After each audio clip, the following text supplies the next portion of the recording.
Chapter 1346. This was such an exciting night. How they gave each other, satisfied each other, and demanded from each other until they were exhausted. By the second half of the night, even Li Nanheng could barely remember. Tonight, the little woman was as enchanting as fire on his body. She took the initiative to make him wonder if she was only like this when she was drunk. However, he couldn't spare the effort to think about it. He was pestered by her again and again until he wished he could die on her. The night passed quickly. The wound on Li Nanheng's arm was slightly infected and inflamed in the hot spring pool. He didn't take care of this arm all night. In the early morning, his body temperature was slightly high. Feng Ling was woken up by the rising temperature of the man's body. She abruptly opened her eyes and felt that the man's injured and inflamed arm was still holding her firmly. She slowly sat up, slowly pushed his hand away, turned her eyes, and looked at him calmly for a while before looking at the condition of his arm. Last night, when the two of them were rolling on the bed, he felt that the wet gauze was a hindrance, so he took it off and threw it away. Although the bleeding had stopped, the wound was obviously white and swollen. She felt that it was probably a fever caused by the heat from the wound. She had already sat up, but he still hadn't woken up. It was obvious that his fever wasn't light. She gently got off the bed, turned around, and brought in the gauze and disinfectant that she hadn't used last night. She then returned to the bed and gently treated his wound. She disinfected the infected area for a while longer. Li Nanheng frowned in his sleep because of the stinging pain on his arm. Several times when he was about to wake up, Feng Ling pressed her hand to his eyes, stroked his eyebrows, and said softly, "Continue sleeping." If he woke up, she wouldn't be able to continue sitting here calmly and helping him apply medicine. As expected, the man continued to fall asleep because of her temperature and voice. She slowly retracted her hand and continued to apply medicine. After repeating this for almost half an hour, she finally treated his wound and slowly wrapped it with gauze. When everything was done, the sky outside was already bright. It was probably past 6 in the morning. Feng Ling got up and found a bathrobe in the closet in the room. To put it on. After all, in this kind of resort, people often wore bathrobes to eat breakfast in the morning, so this kind of appearance wouldn't arouse anyone's suspicion. When she went out, she happened to meet Yu Zheng, who had just come up from the room downstairs. Others didn't know what was going on, but Yu Zheng knew which clothes Feng Ling had worn yesterday. She had stayed in CEO Li's room for an entire night and had only left now. She had changed into a bathrobe. Feng Ling did not say much. She only nodded politely at Yu Zheng and walked out. When she passed by him, she said, "The wound on your CEO Li's arm is infected and inflamed. I've treated his wound, but I'm definitely not as professional as a professional. He has a fever. Keep an eye on his condition. If he doesn't feel, let him take some medicine." Yu Zheng was stunned. "Miss Feng."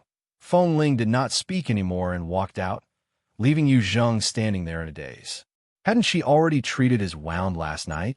Why did it suddenly become infected and inflamed to the point of having a fever? When Feng Ling returned to her room, Qin Shuk had just woken up. She sat lazily on the sofa and glanced at Feng Ling's outfit. She snorted. "I knew you didn't come back last night. Something good must have happened." Sure enough, Li Nanheng is more skilled. As long as he meets you, he can definitely settle you. He could settle her? With wine? Feng Ling was too lazy to explain. She took a shower and changed her clothes. Qin Shuk was still lying on the sofa. She said lazily, "I soaked in a hot spring yesterday and felt weak all over. After sleeping, I still feel sleepy. Help me bring breakfast back to eat. I don't want to go out to eat. I don't want to eat either. Call someone to bring it over." Feng Ling sat on the sofa and brought the computer over. She placed it on her lap and turned on the computer to work. Qin Shuk simply jumped forward and rested her head on her lap. At the same time, she picked up a pillow next to her and hugged it in her arms. She rested it on her lap with a very comfortable expression and said, "I say, are you really not going to tell me what happened last night? I didn't see you when I came back. You didn't come back for the whole night. If I didn't know you had some martial arts, I'm afraid ordinary people wouldn't have the ability to kidnap you.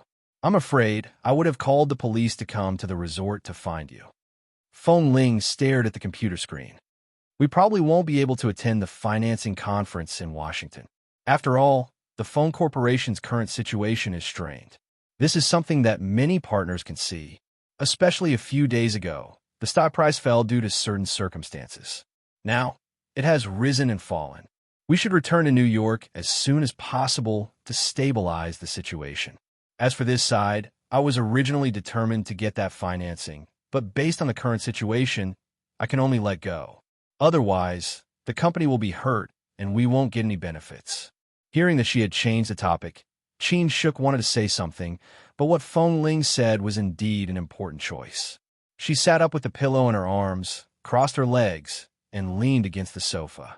She turned to look at Feng Ling, but this 1 billion yuan is too important to the phone corporation. We've been out for so many days. If we don't bring back a single cent, the old people in the company who don't know the truth will only say that you're incompetent. They don't know what's going on, but you know their mouths. I know. Feng Ling placed her hand on the keyboard and said indifferently as she typed, "It's not that I can't get a single cent back, but 1 billion yuan is very difficult. I have to think of another way. As for TMing, I plan to solve it before returning to New York. We could talk about other things later. What do you want to do about TMing? I have my ways, but might be a little risky." Feng Ling's tone was still indifferent. Qin Shuk looked at her for a while and suddenly reached out to tug at Feng Ling's collar. When she saw the ambiguous kiss marks on her neck and collarbone, she immediately sucked in a breath of cold air. "Oh my God, he's too heavy-handed. Yesterday your body was fine, but now your neck and shoulders, oh my God." Feng Ling's face instantly turned red. She quickly pushed her away and adjusted her clothes. She turned to glare at her. "Why did you lift my clothes?" Chapter 1347. "I'm just curious about your battle last night." Qin Shuk held back her laughter and blushed. After all, although she was very bold, she had never met a man who could make her willingly sleep with him. She had always only dared to watch and speak. She had never dared to do anything. "I didn't expect it." She smiled. "It seems like Li Nanheng really had a good time last night. Have you been enlightened? Have you remembered who the boss is?" "I knew it. You shouldn't keep holding back your bad temper. When it's time to show weakness to him, you should show weakness. This way, perhaps CEO Li can." Feng Ling closed the computer and turned to leave, no longer listening to her nonsense. She had drunk too much last night. Later in the hot spring, perhaps because the water was too hot, the alcohol concentration in her body had dropped significantly, causing her to be half awake. But perhaps it was because of the environment, the scene, the lingering alcohol in her body, the tenderness in the man's eyes. Because of various reasons, even though she was clearly sober, she couldn't help herself. She didn't want to think about it anymore. There were only 2 days in the resort. The first day passed just like that. The next morning, Li Nanheng's fever had not subsided. He was resting in his room, and she didn't see him for the entire morning. After the afternoon, Feng Ling sat in the dessert house in the resort, eating dessert with Qin Shuk while talking about work with a certain boss. Of course, the other party wouldn't give her any financing. They were only talking about some simple cooperation cases.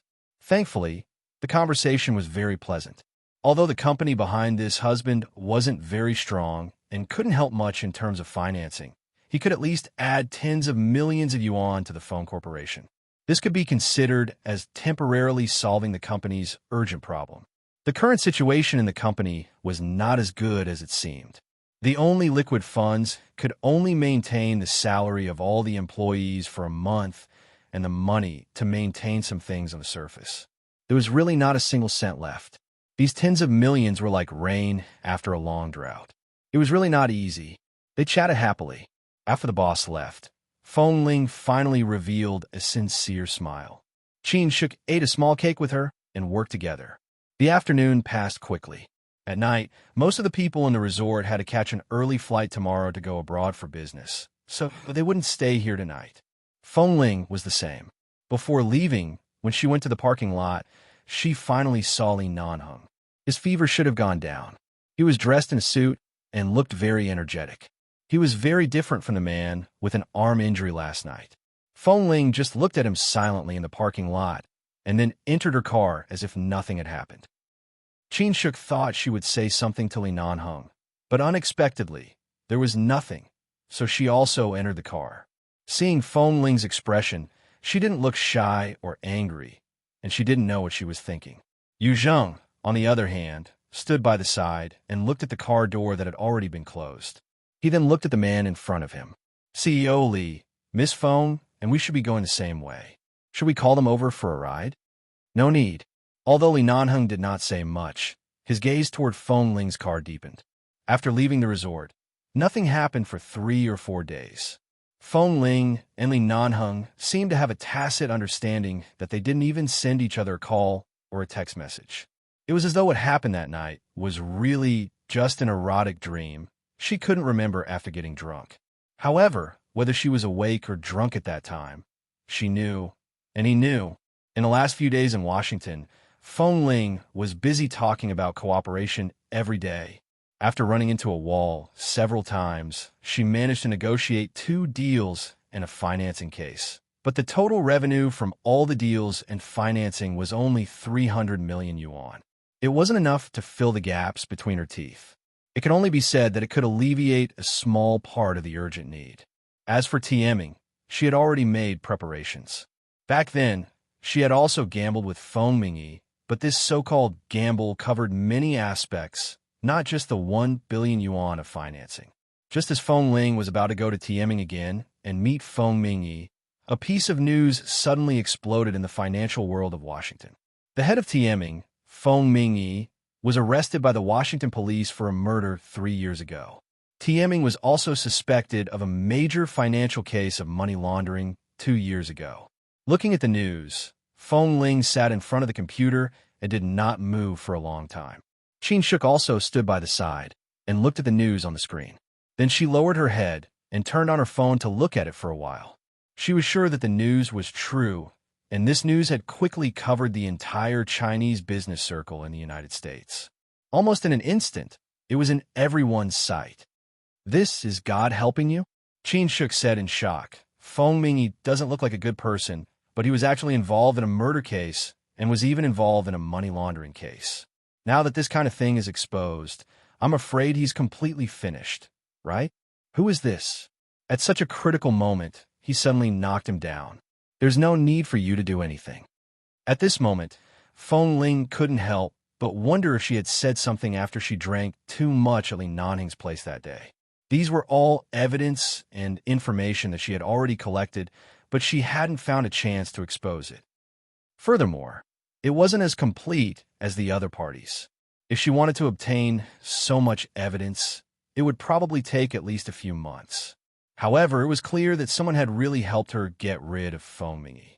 She had never remembered clearly what happened after she was drunk, but she couldn't have said anything. Could it be? Qin Shuk suddenly shifted her gaze to Feng Ling. Go check on TMing's current stock and internal situation. After all, there's something wrong with the person in charge of TMing. The internal liquidity has probably been stopped. See if they have any other way out.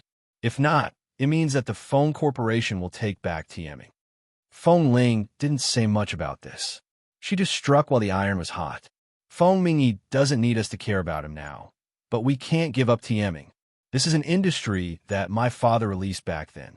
We have to take it back now. Qin Shuk glanced at her. All right, I'll go check. Then she suddenly paused. By the way, if they still have clean funds, this sum of funds might be able to fill our current peacock. Killing 2 birds with 1 stone. Wonderful.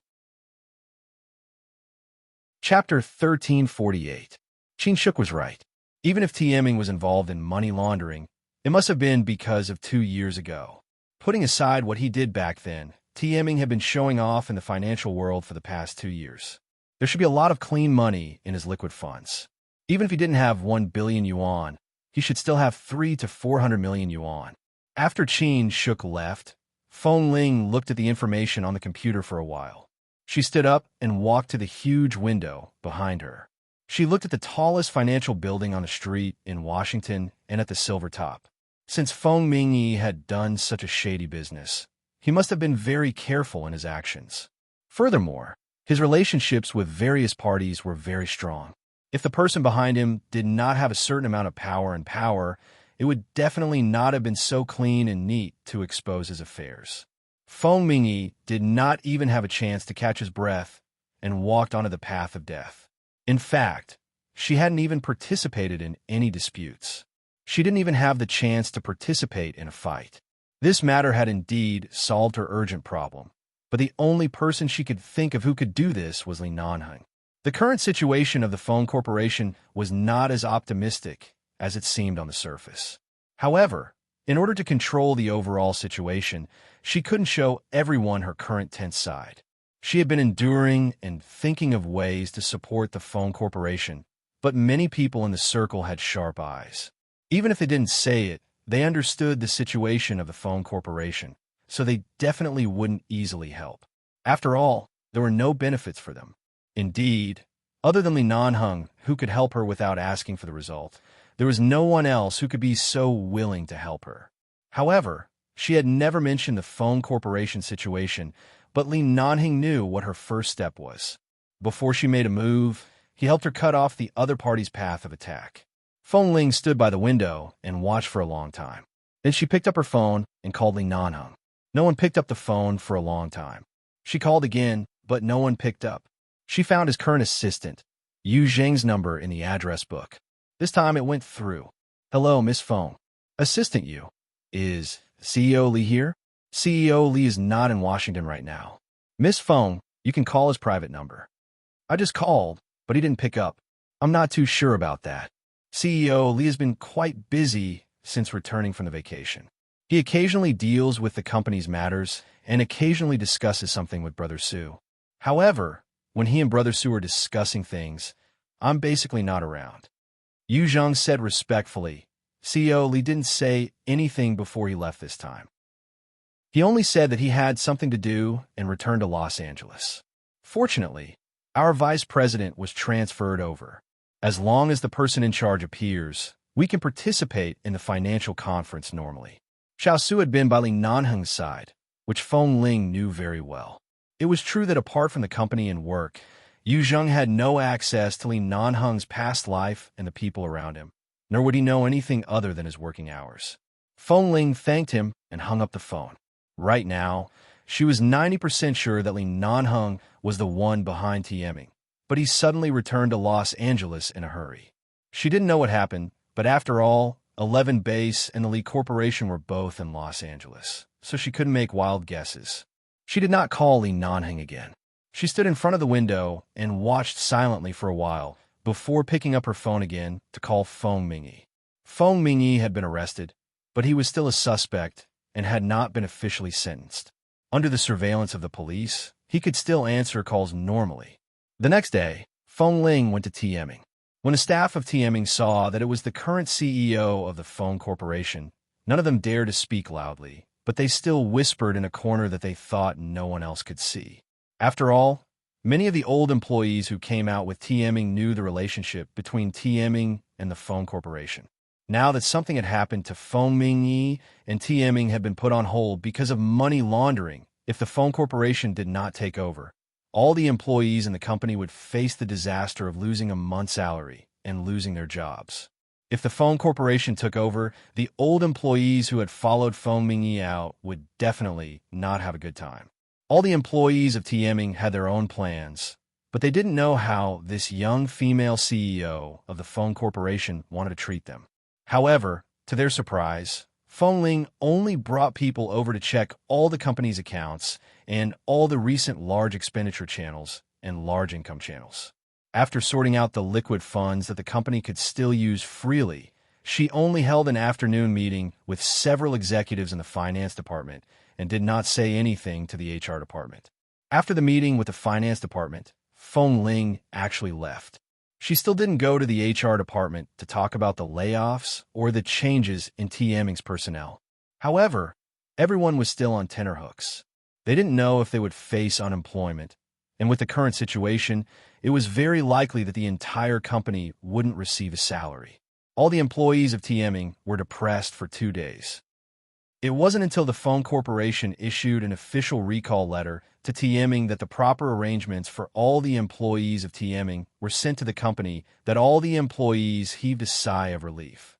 She actually had no intention of firing them.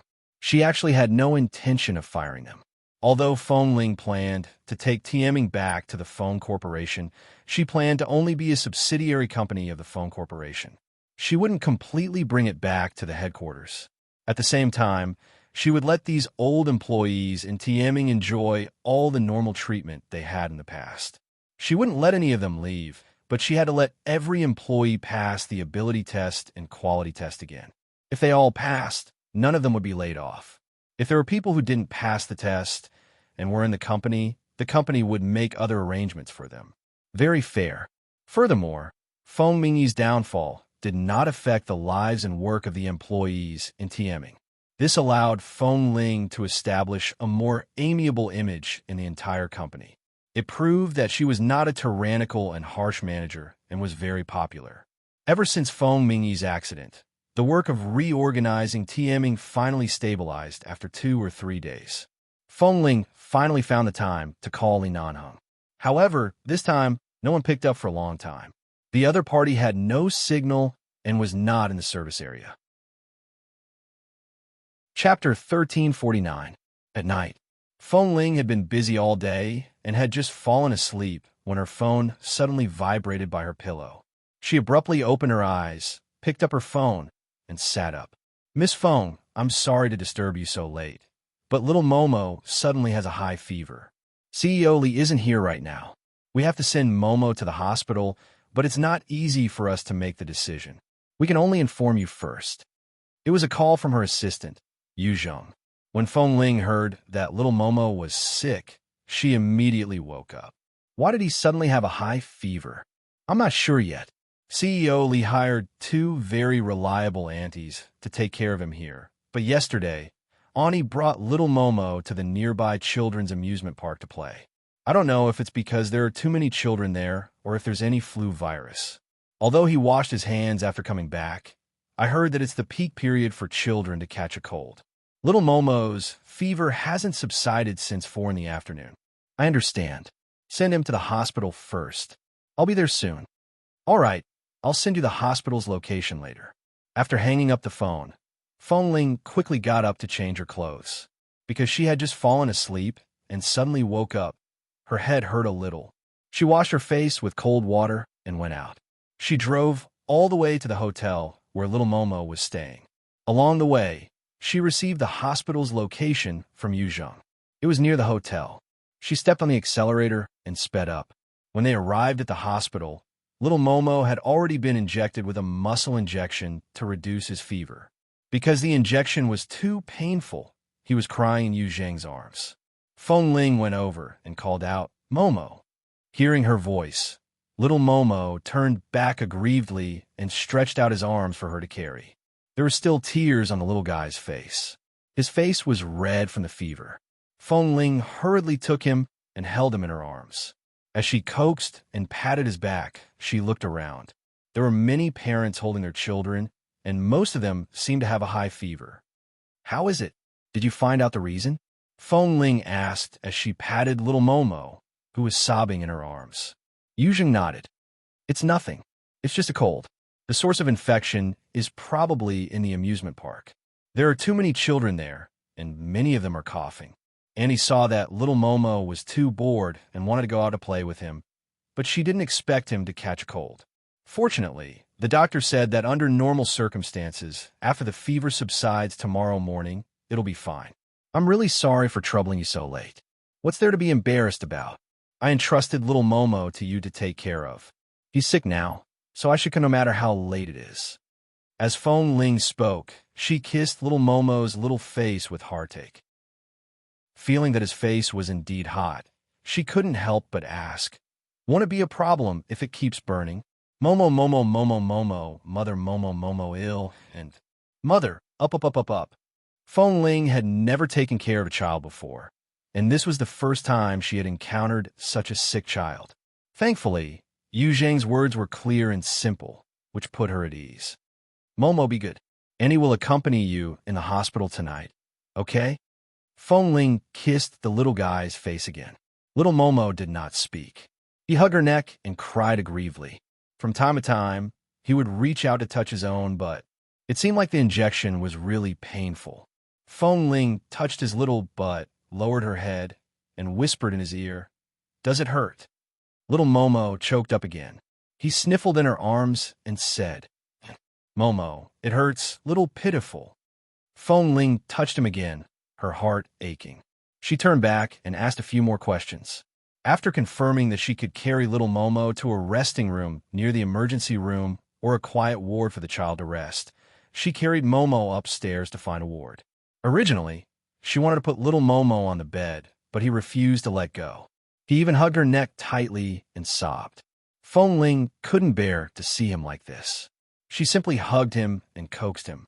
At the same time, she instructed Yu Zheng to buy food for little Momo. He had just been injected with a fever, so there were many things that he couldn't eat randomly. Yu Zheng went out for a long time before he bought something edible. He also bought a lot of toys that little boys like, such as cars, planes, and so on. Little Momo's eyes lit up when he saw the toys, but he couldn't bear to leave Feng Ling's embrace. He struggled for a long time until Feng Ling said, "Momo, sit here and play with the toys. Annie won't leave. Annie won't be so busy recently. I can have a lot of time to accompany you, okay?" The little guy finally let go and turned to focus on playing with the toys. Seeing that he was so sensible, he only cried when the injection hurt. After that, it no longer hurt, and he didn't cry because he was sick. Other than asking adults to hug him, he only played with his toys. He was really a very obedient little baby. Feng Ling supported her chin with one hand and sat on the chair by the bed. She leaned against the table by the bed and looked at little Momo, who looked up at her blankly for help because he couldn't understand the new toy. It was a transformer toy. It seemed like its limbs could be removed to turn into a small car, but after removing it, it was a little difficult to restore it. Feng Ling had never played with it before and didn't know much about it. However, looking at the little guy's pleading expression, she couldn't help but reach over to play with him. In the end, after spending more than an hour, she still couldn't recover an arm or a leg. In the end, even the appearance of the car changed. Yu Zheng went out to bring back little Momo's blood test results. As soon as he entered the door, he saw Feng Ling, who was usually cold and aloof, leaning against the bed and playing with the transformer with little Momo. Most importantly, both of them looked helpless. Yu Zheng smiled and walked over to put down the blood test results. He went forward to help. As expected, it was easy for men to play with such toys. In a few moments, he was done. Little Momo jumped around on the bed excitedly and kept shouting that Uncle Yu was awesome. Feng Ling was infected by this atmosphere and suddenly felt that children were so cute and naive. No matter how uncomfortable they were, no matter how painful the injection was, as long as a toy was installed, they would be so happy as though they had the whole world. Little Momo's test results were indeed, as the doctor had said. It was indeed a viral cold. There was not a big problem. Feng Ling was relieved and got up to find the bathroom. After all, she had stayed up all night and was a little sleepy. She wanted to wash her face with cold water. Chapter 1350. As soon as she walked out of the bathroom, she suddenly heard the heart-wrenching cries of adults coming from the pediatric emergency room in the distance. Feng Ling felt that something seemed to have happened there. She didn't have the habit of meddling in other people's business, but most of the children in this kind of pediatric emergency room were children, so she subconsciously walked over. A little boy about 1 year old with a pale face was pushed in on the bed. Next to him, he should be the child's parents. He kept crying and shouting. He seemed to be a native of Washington and spoke American English. Hearing the conversation of the medical staff from afar, she learned that the child accidentally swallowed a small coin and it was stuck in his throat. Seeing that the child's snow-white skin had been choked to purple and listening to the adult's cries, Feng Ling frowned and inexplicably panicked in her heart. Such a small child. Suddenly, a figure walked quickly from the back of the crowd and quickly picked up the child from the bed that was being pushed. Then, he turned the child around and made the child lie on his stomach. Nurses rushed over from all directions. After all, the doctors in the emergency room were so busy that they could not separate themselves from receiving patients. When they suddenly saw such a person suddenly coming over and using such a professional first aid technique, they were all stunned. When Feng Ling approached and saw the tall man, Her expression did not change, but a trace of hesitation flashed across her brows. Dr. Wen? Wen Linhan was not wearing a white coat, but a simple shirt and trousers. He had many private hospitals under his name. He definitely wouldn't work in this hospital in Washington, and judging from his clothes, he shouldn't be a doctor here. However, his technique was professional and fast. Before anyone could react, his hand had already patted the child's back. In less than a minute, the child suddenly began to vomit with great difficulty. Then, with a forceful movement of crying and vomiting, the coin that almost took his life suddenly fell out of his mouth. Although the coin finally came out, the child's face had turned blue and he was still very weak. Wen Linhan didn't say much. He got up and put the child back on the bed. With a few simple words, he signaled the nurse to quickly push the child into the emergency room. The children's families were also stunned. After thanking him, they hurriedly followed him into the emergency room. Wen Linhan didn't say much but glanced over there. When he turned around, he suddenly paused, turned his eyes, and met Feng Ling's eyes. When Feng Ling came back to herself, Wen Linhan was already looking at her. Obviously, he was quite surprised that she was here. However, this expressionless man only watched her for a moment before walking over. Feng Ling, Dr. Wen. Feng Ling remembered that before Wen Liqing left, she had told her not to let anyone find little Momo. From the child's expression and appearance, she could tell that Momo was Wen Liqing and Wen Linhan's child. However, Wen Liqing had told her that although she didn't know what had happened between the two of them, since she had agreed, she had to hide it for Wen Liqing. Although she didn't know why she had to hide it. "Why are you here?" Wen Linhan asked. "I have some work in Washington. A friend child is sick, so I came to take a look," Feng Ling said simply. Wen Linhan nodded. "And me too. A friend's child had a high fever in the middle of the night and was sent to the hospital for emergency treatment. They were panicking and didn't trust the doctors here. They insisted that I come to take a look, so I came." As he spoke, Wen Linhan looked at Feng Ling with a faint smile. "Speaking of your work in Washington, I just remembered that you're now the Feng Corporations." Feng Ling curved her lips lightly. "Fate is not in my control. A few years ago, I didn't expect my life to turn out like this. Let's not talk about these changes, but why are you in Washington?" What she really wanted to ask was, did Wen Linhan know that little Momo was here? Recently, the Medical Research Center in Washington developed a vaccine for a new virus. "I came to take a look." Feng Ling looked at Wen Linhan and recalled everything that Dr. Wen had done in the base, as well as her understanding of Wen Linhan. Although she did not know much about him, although her life experience was not that rich, she could still feel that Dr. Wen was a very gentle and peaceful man. No matter how far his relationship with Wen Liqing went, Wen Liqing should not have stopped him from meeting the child. Could it be? Just as Feng Ling was deep in thought, little Momo's voice suddenly came from behind. "Sister." Little Momo refused to call her Annie and always called her sister. This crisp voice caused Feng Ling's expression to falter. She turned her eyes abruptly and saw little Momo running toward her with his cute short legs. Yu Zheng followed closely behind and mouthed to tell her that little Momo could not stay in the ward anymore and wanted to come out to look for her. Feng Ling turned around and subconsciously wanted to cover little Momo's face, but although the little guy's legs were short, he ran quite fast. He pounced all the way to her leg and hugged it, refusing to let go. At this moment, Wen Linhan lowered his head to look at the little radish head wrapped around Feng Ling's leg. He did not see his face clearly. "This is your friend's child? He's so young. How old is he?" Feng Ling's heart skipped a beat. In an instant, an answer seemed to surge into her heart. Wen Liqing had told him not to let anyone else find little Momo, and it seemed like she was avoiding Wen Linhan. Li Nanheng did not explain any of this, but from some ambiguous things, he guessed that Wen Liqing did not want Wen Linhan to find the child. But could it be that Wen Linhan did not know of the child's existence at all? Could it be that Wen Liqing had been hiding it from Wen Linhan from her pregnancy to giving birth to the child to when little Momo was 2 years old? Feng Ling picked little Momo up and pressed his little head into her arms. After confirming that Wen Linhan would not see the child's face, she turned to look at him. "Yes, my friend child. Is it also a high fever? And recently, most children's illnesses are like this, Wen Linhan said and walked over. As Wen Linhan spoke, he walked over and lowered his head to look at little Momo, who was obediently lying in Feng Ling's arms. Seeing his obedient appearance and burning red ears, he smiled faintly and reached out to touch his soft little mushroom head. Let Uncle see if the fever is serious. Feng Ling was about to say no, but little Momo suddenly turned his head from her arms and turned his face to Wen Linhan. Chapter 13:51.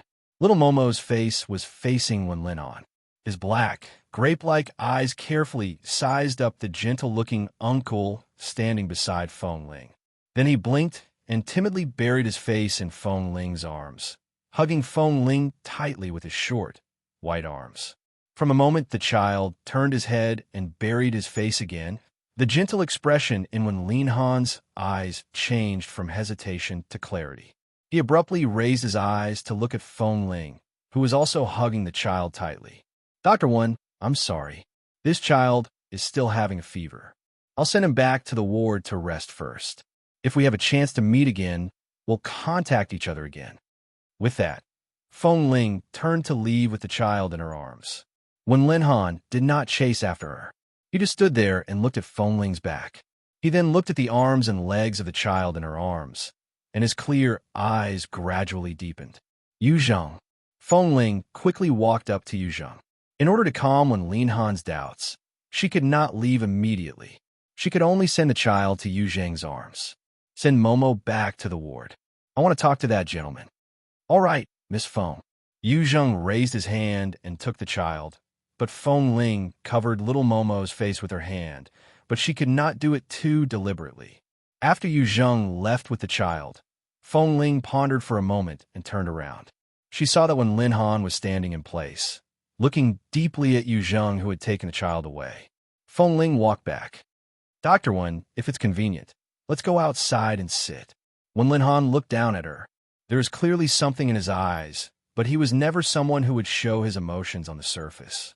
Hearing Feng Ling's words, his gaze fell on her face. The child looks very familiar. Feng Ling did not avoid his words, nor did she answer directly. She only pointed in the direction of the hospital door with her eyes. Wen Linhan did not say anything more. He turned and walked out. Outside the hospital, Feng Ling was blown by the cold wind. She felt a little more clear-headed about the whole thing. What's wrong with the child? Wen Linhan didn't waste any time.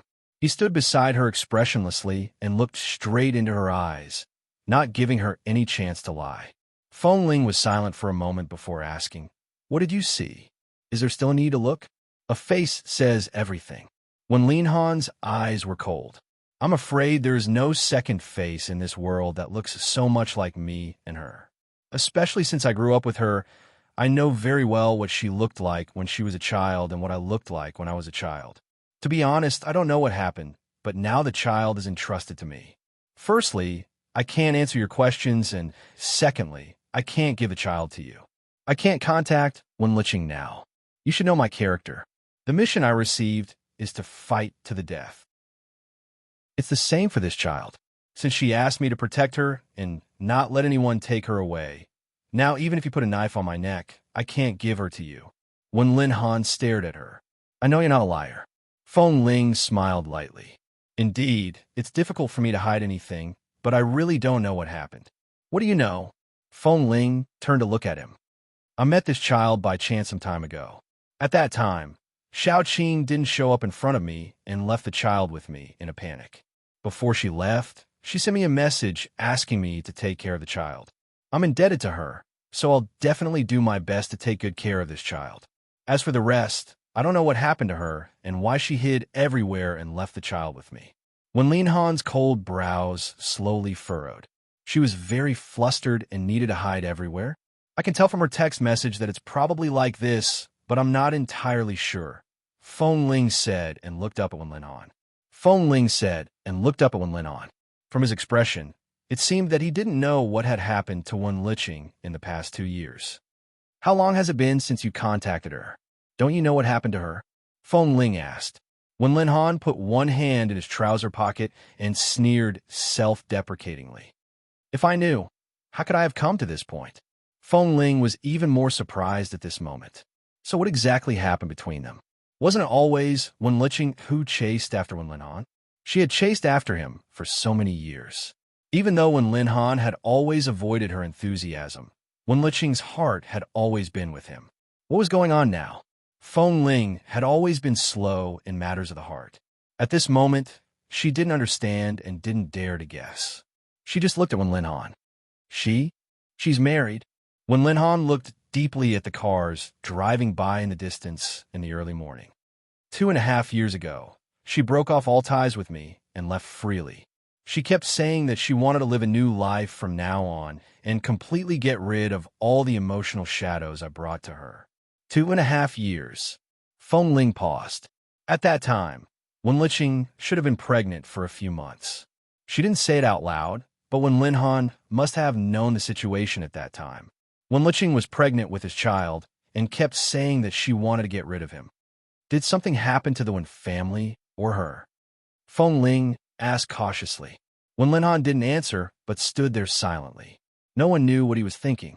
She looked at this man who was filled with a deep coldness and then thought of how Wen Liqing had no choice but to temporarily hand the child over to her. If there was still someone in the Wen family who Wen Liqing could entrust her to, why would he hand the child over to her? From this, it could be seen that something must have happened to the Wen family. But it seemed like Wen Lin Han didn't want to say this. He wasn't good at telling others about his matters, and so was Feng Ling. The two of them stood in front of the hospital in silence for a long time. When the sun rose in the east and the coldness of the early morning subsided slightly, the phone in Feng Ling's pocket vibrated. She took it out and saw that it was a message from Yuzhong. He said that little Momo's forehead was sweating. He had just called the doctor over to take a look, and his fever had successfully subsided. Feng Ling heaved a sigh of relief and put her phone back in her pocket. When Lin Han, who didn't see the contents of her phone, asked, "The child's fever has subsided? I want to chat with more like-minded people about young Master Mo. Have you kissed enough? Talk about life and find a confidant W. 4M." Chapter 1352. Feng Ling turned to look at him. After all, he was a doctor. He should be very familiar with the child's high fever. He also knew when the fever would subside. She nodded. Yes, the fever has gone down. Let me take a look at the test results. Wen Lin Han was not in a hurry to ask to see little Momo. Instead, he handed his hand to Feng Ling. Feng Ling looked at him and did not give it to him. "I'm a doctor," he said calmly. "After the child's fever subsides, you have to bring him to the consultation room and ask the doctor to take another look. I'll take a look at the test results. I didn't ask you to hand the child over to me immediately. Is there a problem?" He was too calm, so calm that Feng Ling felt that he must have found out everything that Wen Liqing had hidden from her over the years in these short 2 hours. However, he did not show it on his face. At this moment, he only wanted to look at the test results. She took out the test result from her pocket and handed them to him. When Lin Han took it, looked at the medication and all the test results, and said, "Did the doctor prescribe antivirus medicine for him?" "Yes, I'll take him to breakfast later. I think it's oral liquid." "All right." When Lin Han looked at the name on the test results. When Shumo, 2 years old. 2 years old. That absurd night 3 years ago was clearly engraved in his mind. When Lin Han looked at the test results silently. He did not look at Feng Ling, but only stared at the things in his hand. "It's a cold. Normal medicine. These test results are useless. Can I take them away?" "Yes." This thing didn't have much use. Since when Lin Han already knew the truth, he didn't mind him taking them away.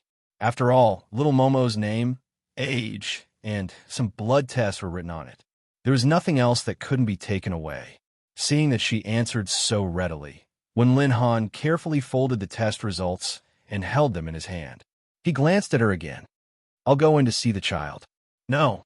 This time, she answered readily. When Lin Han frowned coldly. "You know very well the relationship between this child and me. I even concealed his birth and his existence for 2 years. Now that I know it, can't I even take a good look at him? Dr. Wen, based on my understanding of you, I believe you are a very good person, but I have never understood the relationship between you and Wen Liqing. Feng Ling said softly.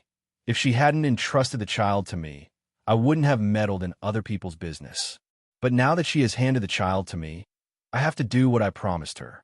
You can't take this child away, nor can you see him. I can't see my son. When Lin Han's eyes turned cold. Feng Ling, what would I do to my own son to make you worried? Not really, Feng Ling said calmly. But when Liqing chose to hand the child to me when she had no choice but to hand him over to you, this means that the whole thing is not as simple as I thought. She naturally has her reasons for not letting you see the child. Furthermore, Momo is very obedient to his mother. If I ask him to follow me, he will obediently follow me. Now that you suddenly appeared, even if you say you are his father in front of him, I'm afraid he won't leave with you. Wen Linhan did not speak for a while and just looked at her. Feng Ling did not budge an inch. Just now he called you sister? Wen Linhan suddenly asked softly. Yes, I've taught him many times to call me Annie, but he likes to call me sister. Little Momo's mouth is very sweet, and he's very good at coaxing adults. He's especially cute and sensible. Usually, when I ask him to obediently follow Annie, he will obediently follow. He won't run around or eat anything. When he's sick, he will only hug me and cry when he's in pain. When he's sick, he won't keep crying. He's very obedient and a very likable child. When Lin Han smiled. All right, Dr. Wen. This time, he caught a cold because the virus is too contagious. He became like this after going to the amusement park once. In the future, I will pay attention to prevent him from going to places with too many people during the flu season. In short, don't worry. He's very safe with me. If you want to bring the child to your side, the first thing you have to do is to find the child's mother. When she left America, it was no different from running for her life. I've already guessed the reason. When Lin Han said indifferently and looked at Feng Ling seriously. I know very well what to do. Take good care of him. I can't thank you enough. Feng Ling smiled and shook her head. Miss Wen saved my life before. You also saved my life when you were at the base. There's no such thing as gratitude. The child is very adorable. Anyway, I won't mistreat him. When Feng Ling returned to the ward, little Momo had just been fed breakfast by Yu Zhong. Although he had only eaten some light porridge, the child's complexion looked much better after his fever subsided. She walked over to sit by the bed, raised her hand, and gently pinched little Momo's face. Then she smiled and teased him for a while. The child was in a good state. He smiled and pounced into her arms. Feng Ling recalled Dr. Wen's gaze and then looked at the adorable little guy in her arms. She leaned close to his ear and whispered, Momo, do you want daddy? Little Momo played with the buttons on her clothes with his fingers in her arms, but as he played with them, he shook his head vigorously. Seeing his determined shake of his head, Feng Ling was puzzled. Why? Daddy hit Mommy. When little Momo said this, he raised his little hand to tug at Feng Ling's collar. I don't want Daddy. Mommy's head is bleeding. Daddy hit me. Feng Ling's expression instantly froze. She abruptly turned to look at Yu Zhong, who was also stunned. Yu Zhong was in disbelief. Does this mean that little Momo's mother has lived in domestic violence for a long time? Feng Ling didn't say anything. She lowered her head and asked little Momo a few more questions, but the child refused to answer more about the role of his father.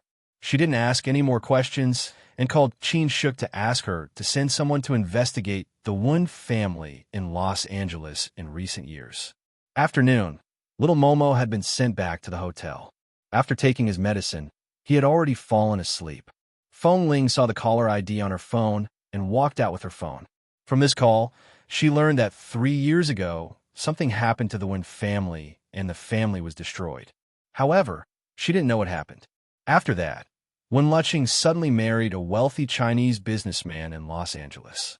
That wealthy businessman was in the jewelry business. The man Wen Liqing married was more than 10 years older than her. He used to be a very good-tempered person, but later he became addicted to drugs and had a bad temper. He was even exposed by the media for beating and scolding his wife in his company's jewelry store. However, the media news was quickly suppressed. I want to chat with more like-minded people about young Master Mo. Have you kissed enough? Talk about life and find a confidant W. 4M. Chapter 1353. If these things had not been investigated in depth, it would not have been easily discovered. That was because the Chinese tycoon's reputation in Los Angeles was not low at the time. They were able to suppress all the news in the media. It was obvious that they were indeed capable.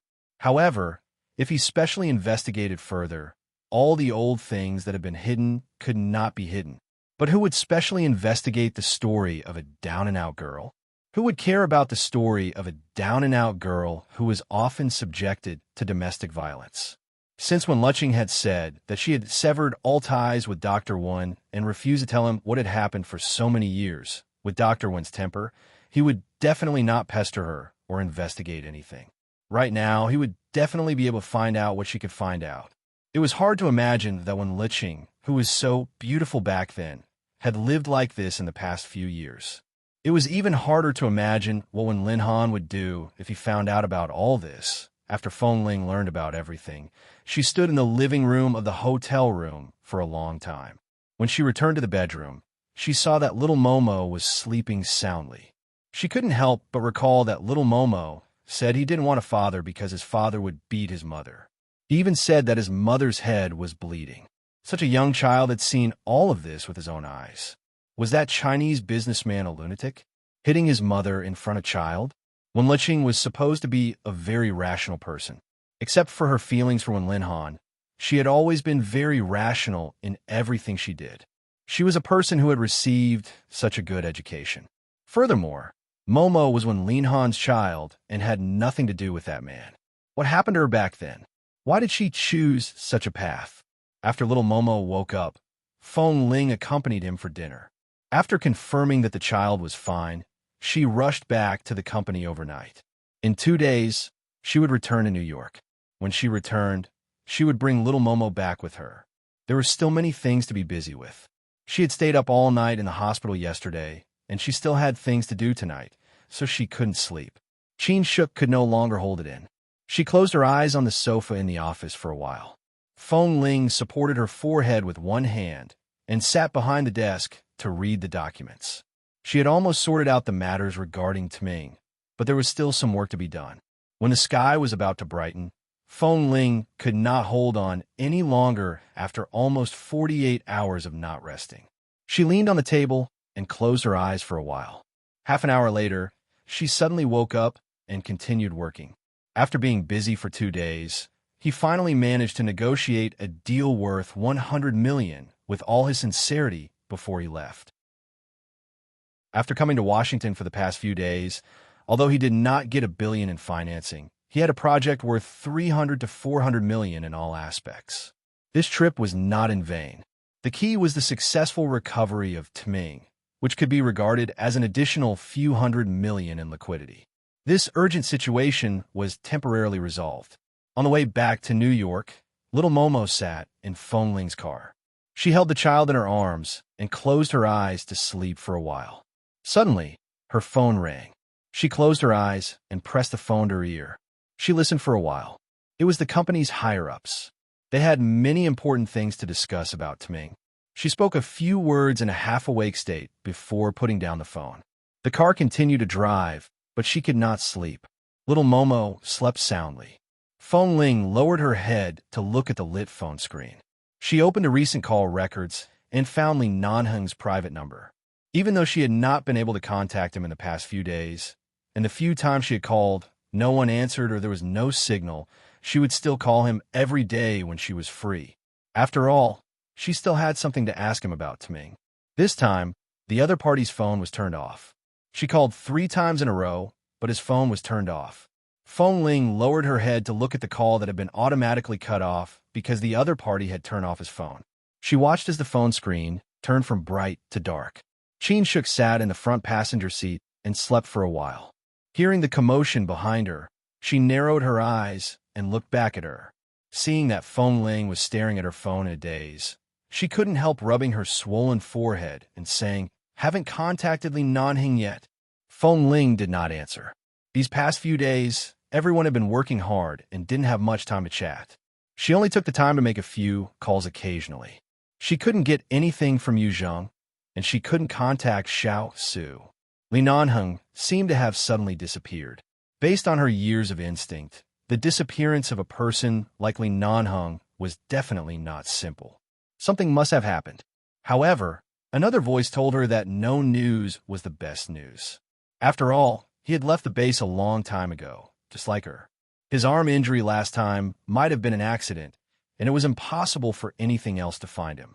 Perhaps he had just been too busy in the company recently. After all, she had been so busy for days and nights that she didn't touch the phone and only sat in the office reading documents. At that time, many people thought she had gone missing, but in the end, they found her in the pile of documents in the office. New York. After all, Dr. Wen already knew of little Momo's existence. Right now, there was no need to hide or avoid anyone. In order to ensure little Momo's safety, Feng Ling sent the child to the Feng family's villa and asked the two elders of the Feng family, who longed for a child to accompany them, to take care of him. On the other hand, she returned to the company to continue her work. On the second day after returning to New York, a local financial company in New York suddenly sent someone to discuss a $1 billion financing contract with her. When Qin shook her the news, she jumped up and shouted that the heavens had eyes. She actually had 1 billion yuan of financing when she needed it the most.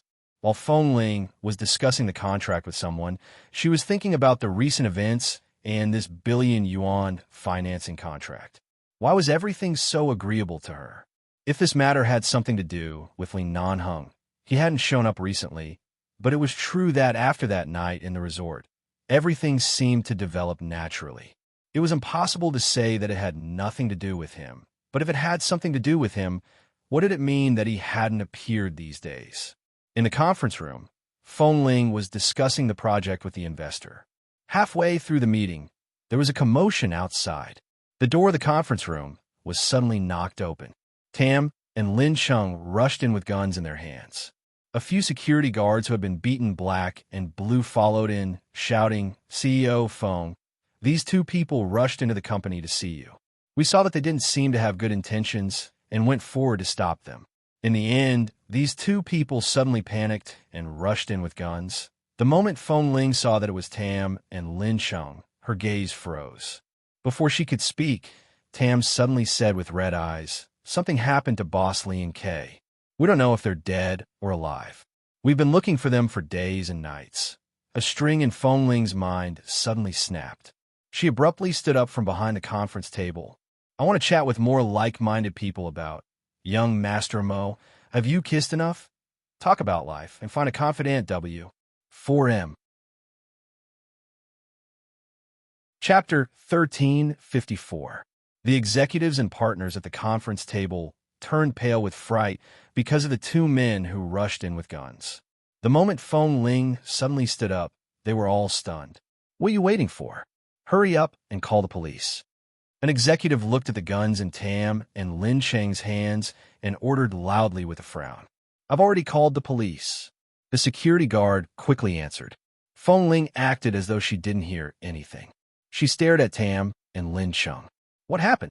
Seeing that CEO Feng seemed to know these two people and didn't seem to mind the guns in their hands, they immediately looked at each other, not knowing what had happened.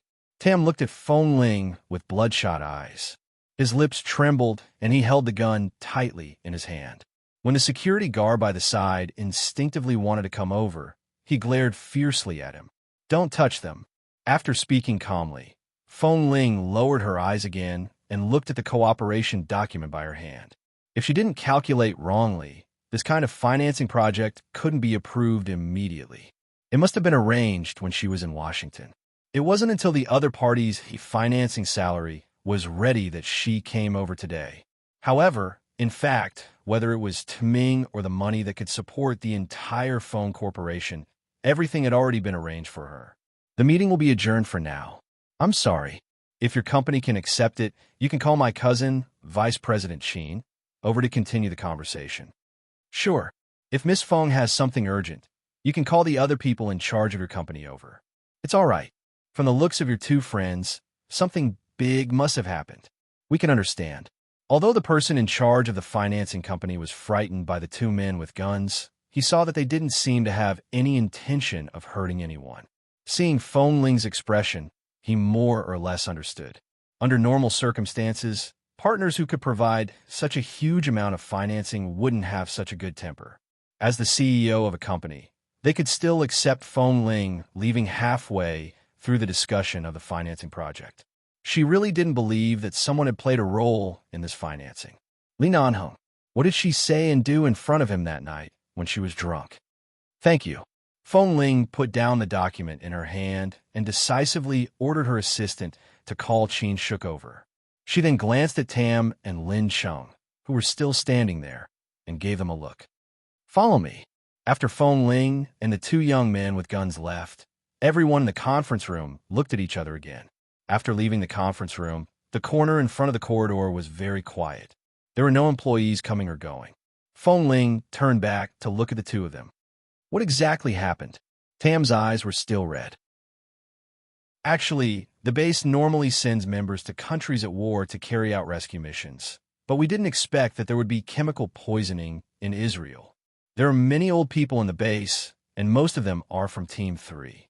They asked for orders to go on a mission, but they fell into the enemy's trap and were all locked up. Moreover, those chemical drugs are very harmful to the human body, and some are dead or disabled. When the elite team was sent to support, although they were wary and wore gas masks, they also faced the same situation. Those chemical drugs were not only in the aura, but also hidden in the explosives. They would corrode people's hands and feet, and the scene was very. Feng Ling had goosebumps as she listened. She looked at Tam and then at Lin Cheng. Lin Cheng just stood at the side with red eyes. He usually didn't talk much. Although Tam was rambling, he could at least explain the whole thing clearly. Just as the base was about to send more than 10 helicopters to pick up the surviving brothers from Israel, Boss heard about the situation at the base and rushed back overnight. Xiao Su, Han Jin, and some of the elite team members also boarded the helicopter. We were supposed to go with Kay, but there was a serious case in Los Angeles that needed snipers to cooperate with the arrest, so Lin Cheng, and I didn't go to Israel. I didn't expect the situation over there to be so dangerous. Han Jin and the others risked their lives to rescue the members of the elite team. Kay was injured by explosives mixed with chemicals and was shot down by the helicopter. Boss couldn't bear to see Kay abandoned there, so he went to save Kay alone despite everyone's obstruction. But what happened? Feng Ling's expression was calm. Her fingers were not clenched together, but her fingers remained stiff as she stared at Tam. In the end, the place where Kay had an accident was a chemical explosion area, and there was a river next to it. When the explosion sounded, all the planes that took off almost malfunctioned and fell. He suddenly interrupted. Boss and Kay didn't come back with the helicopter. When Han Jin and the others returned with injuries, they were all unconscious because of the chemical poison. They have all been hospitalized for treatment. The remaining brothers who were in good condition told us about the situation at that time. They only said that Boss and Kay would be in danger if they stayed there, but in order to protect most of the base from being heavily damaged, they could only let everyone go back first. Boss, Kay, and the others were left there because they couldn't be found at that time. It's been so many days, and it's unknown whether they're dead or alive. It's been so many days now, and we don't know if they're dead or alive. They said they don't know if they're dead or alive. Han Jin and the others were only choked by the thick smoke of the chemicals in midair. When they came back, they were all hospitalized for treatment. Kay and Boss were in the explosion area. We may not be the most powerful in the base, but I believe that with your feelings for Boss, you definitely won't be able to accept this result. The two of us want to go to Israel to look for Boss and Kay, but the base doesn't allow it. We can only violate the rules of the base and take the risk. We didn't come here because we wanted you to go with us, but because you've always been one with us. You have the right to know everything. Whether Lin Cheng and I can come back or not, I'm afraid the base won't be able to keep us, but for Boss and Kay, we have to go. As they spoke, Tam and Lin Cheng suddenly took out 2 silver nameplates and handed them to her. If we can't come back, please let Ah Feng hang our nameplates in front of the base hall. We can't return to the base if we're alive, but if we die, let our souls stay there. I want to chat with more like-minded people about young Master Mo. Have you kissed enough? Talk about life and find a confidant W. 4M. Chapter 1355. Feng Ling was silent for a moment before raising her hand to take the 2 silver brands. Tam and Lin Chung watched her and put the gun into their pockets. They were clearly prepared to leave and step into Israel at any time. Feng Ling's fingers gently stroked the 2 brands. Then, she abruptly took out a silver brand that was the same as theirs from her pocket. She placed it together with the other 2 and held it in her palm. Seeing her actions, Tam and Lin Chung did not speak for a long time. They just looked at her. I've left the base for a long time, but thankfully when I left, this thing was still on me. I haven't worn it much in the past few years, but it has always been in my pocket, she said calmly. She said calmly, just as you said, 11 base and the sniper team are 1. As for the relationship between Li Nanheng and me, she paused and suddenly smiled. She looked at them silently. I'm very grateful that you didn't hide it from me. I'm even more grateful that you came to tell me before you left and gave me a chance to return to the base. Tam and Lin Chung both understood that Feng Ling had no chance of returning to the base after her registration was removed. Unless, as they had said earlier, she couldn't go back. After she died, the brand could go back. Feng Ling, we're not bringing you to die. We're here to entrust. It's the same. Who says we'll definitely die if we go? Feng Ling looked at them with clear eyes. Back then, Kay brought me into the base. All these years, all of you have been indispensable to my life. You're my best companions. My temper is too cold and my personality is stubborn, but it doesn't mean that I don't love Li Nanheng. If anything happens to them, I can't absolve myself from the blame. I'll send someone to explain to Ah Feng. I'll arrange a ticket to Israel right now. Feng Ling picked up her phone. You can't go. I can. If anything happens to you, Bosley, every time something happens to me, your Bosley will appear. I want to see if he will suddenly appear if something really happens to me in Israel. Feng Ling said, as though she was joking. Feng Ling said, as if she was joking, but there was no smile in her eyes. She quickly clicked on her phone to find the nearest flight time. Tam and Lin Chung really didn't come here to make her follow them. They really didn't want Feng Ling to be kept in the dark after being forced to leave the base for so long. After all, she still had the Feng family and the company behind her. She had a lot of responsibilities. She shouldn't leave with them. However, he did not expect her to choose the base and Li Nanheng without hesitation between the Feng Corporation and the base. Feng Ling, right now. After all, Feng Ling still looked down at her phone. As she booked the plane ticket, she said calmly, the Feng family has already walked out of the trough. Although Qin Shuk is my cousin, she can also help me take care of the Feng family's elders. Although it's a little selfish to do so, according to my own life, why do I have to be responsible for everyone? In the past few years, all my hard work and hard support are enough for me to repay this debt of childbirth.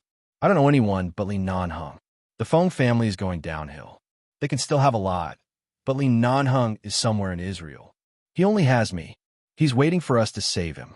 Feng Ling raised her cell phone and showed them the flight time displayed on it. Everyone had been in the base for so long, so Feng Ling was familiar with the identity of each of the brothers around her. She booked a plane ticket very quickly and didn't need to ask for any passport number because she remembered them all. Tam and Lin Chung were speechless. On one hand, they were excited by Feng Ling's decision. They couldn't tell if they were worried that something would happen to her with them, or if they were sighing that Feng Ling was still the same Feng Ling. However, they were still a little vexed. If they rushed into the Feng Corporation to let her know this, wouldn't it be too unfair to her already peaceful life? However, Feng Ling seemed to know what they were thinking. She silently took off the lady's suit jacket and slowly unbuttoned the delicate cufflinks of the lady's shirt. Her voice was clear and firm as she said, I should thank you for freeing me. Due to the dispute, Jerusalem was the shared capital of Israel and Palestine. This place was also one of the largest arms suppliers in the world. After the plane landed, Feng Ling, Tam, and Lin Chung rented an off-road vehicle with a lot of space near the airport and drove all the way to Jerusalem. In recent years, there had been constant battles here, but because it was an ancient city, there were still many tourists who had feelings for this place who came to take photos. After arriving at the ancient city, there was a war zone. Feng Ling sat behind the car and looked in that direction. Suddenly, she saw a helicopter appear above the zone. Helicopters were very common in this kind of place. At first, no one paid much attention to it. However, as the helicopter flew, it suddenly fell toward the empty space in front of it. It was a large open space, and a group of tourists was walking past it. The black plane fell down with flames and the shadow of death. At the same time, a scream erupted from the crowd. The people around them screamed and scattered in all directions. Feng Ling looked in the direction of the open space and was about to speak when Tam keenly sensed the situation.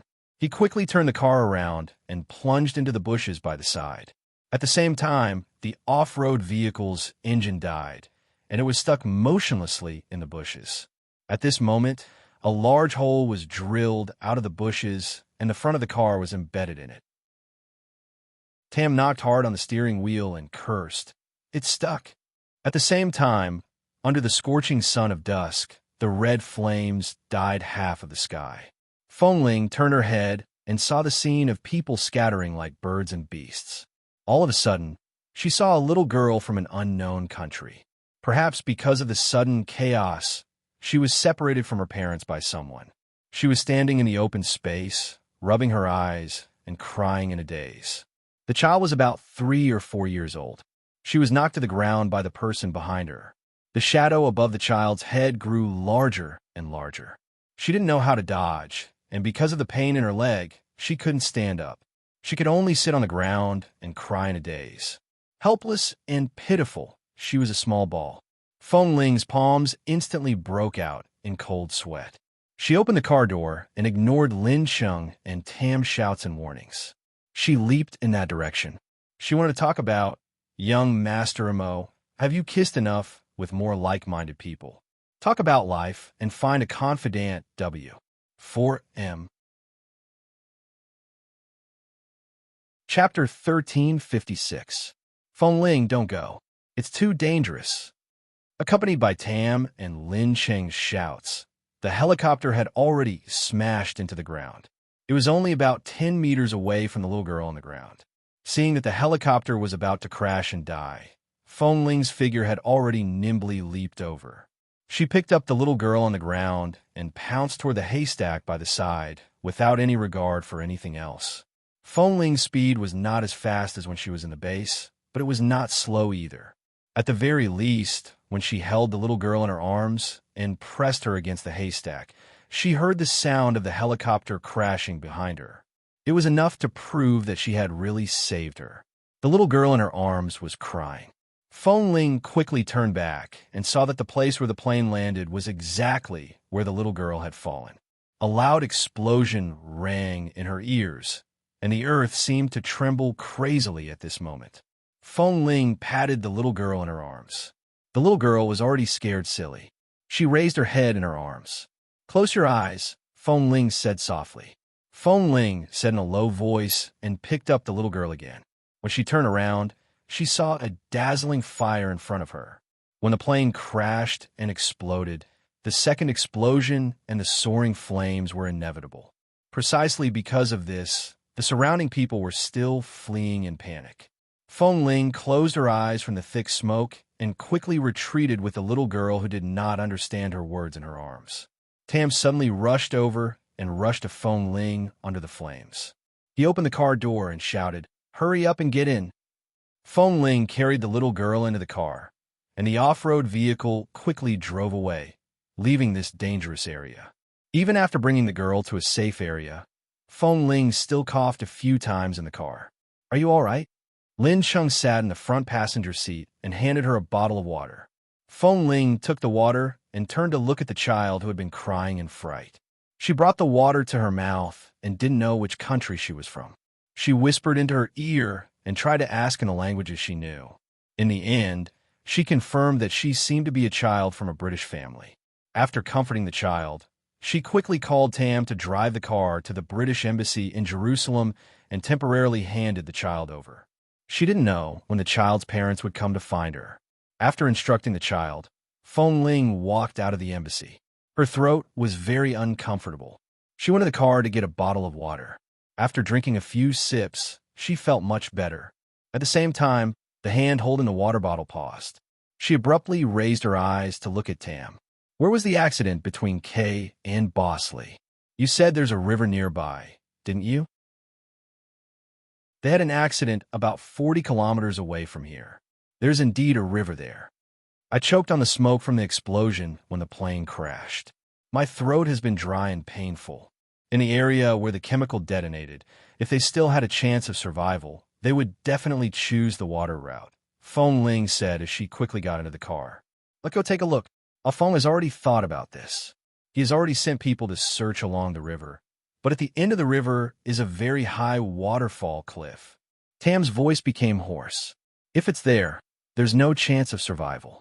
Even if we firmly believe that Boss and Kay are still alive, we can only choose another route. The water route is definitely no longer feasible. It works.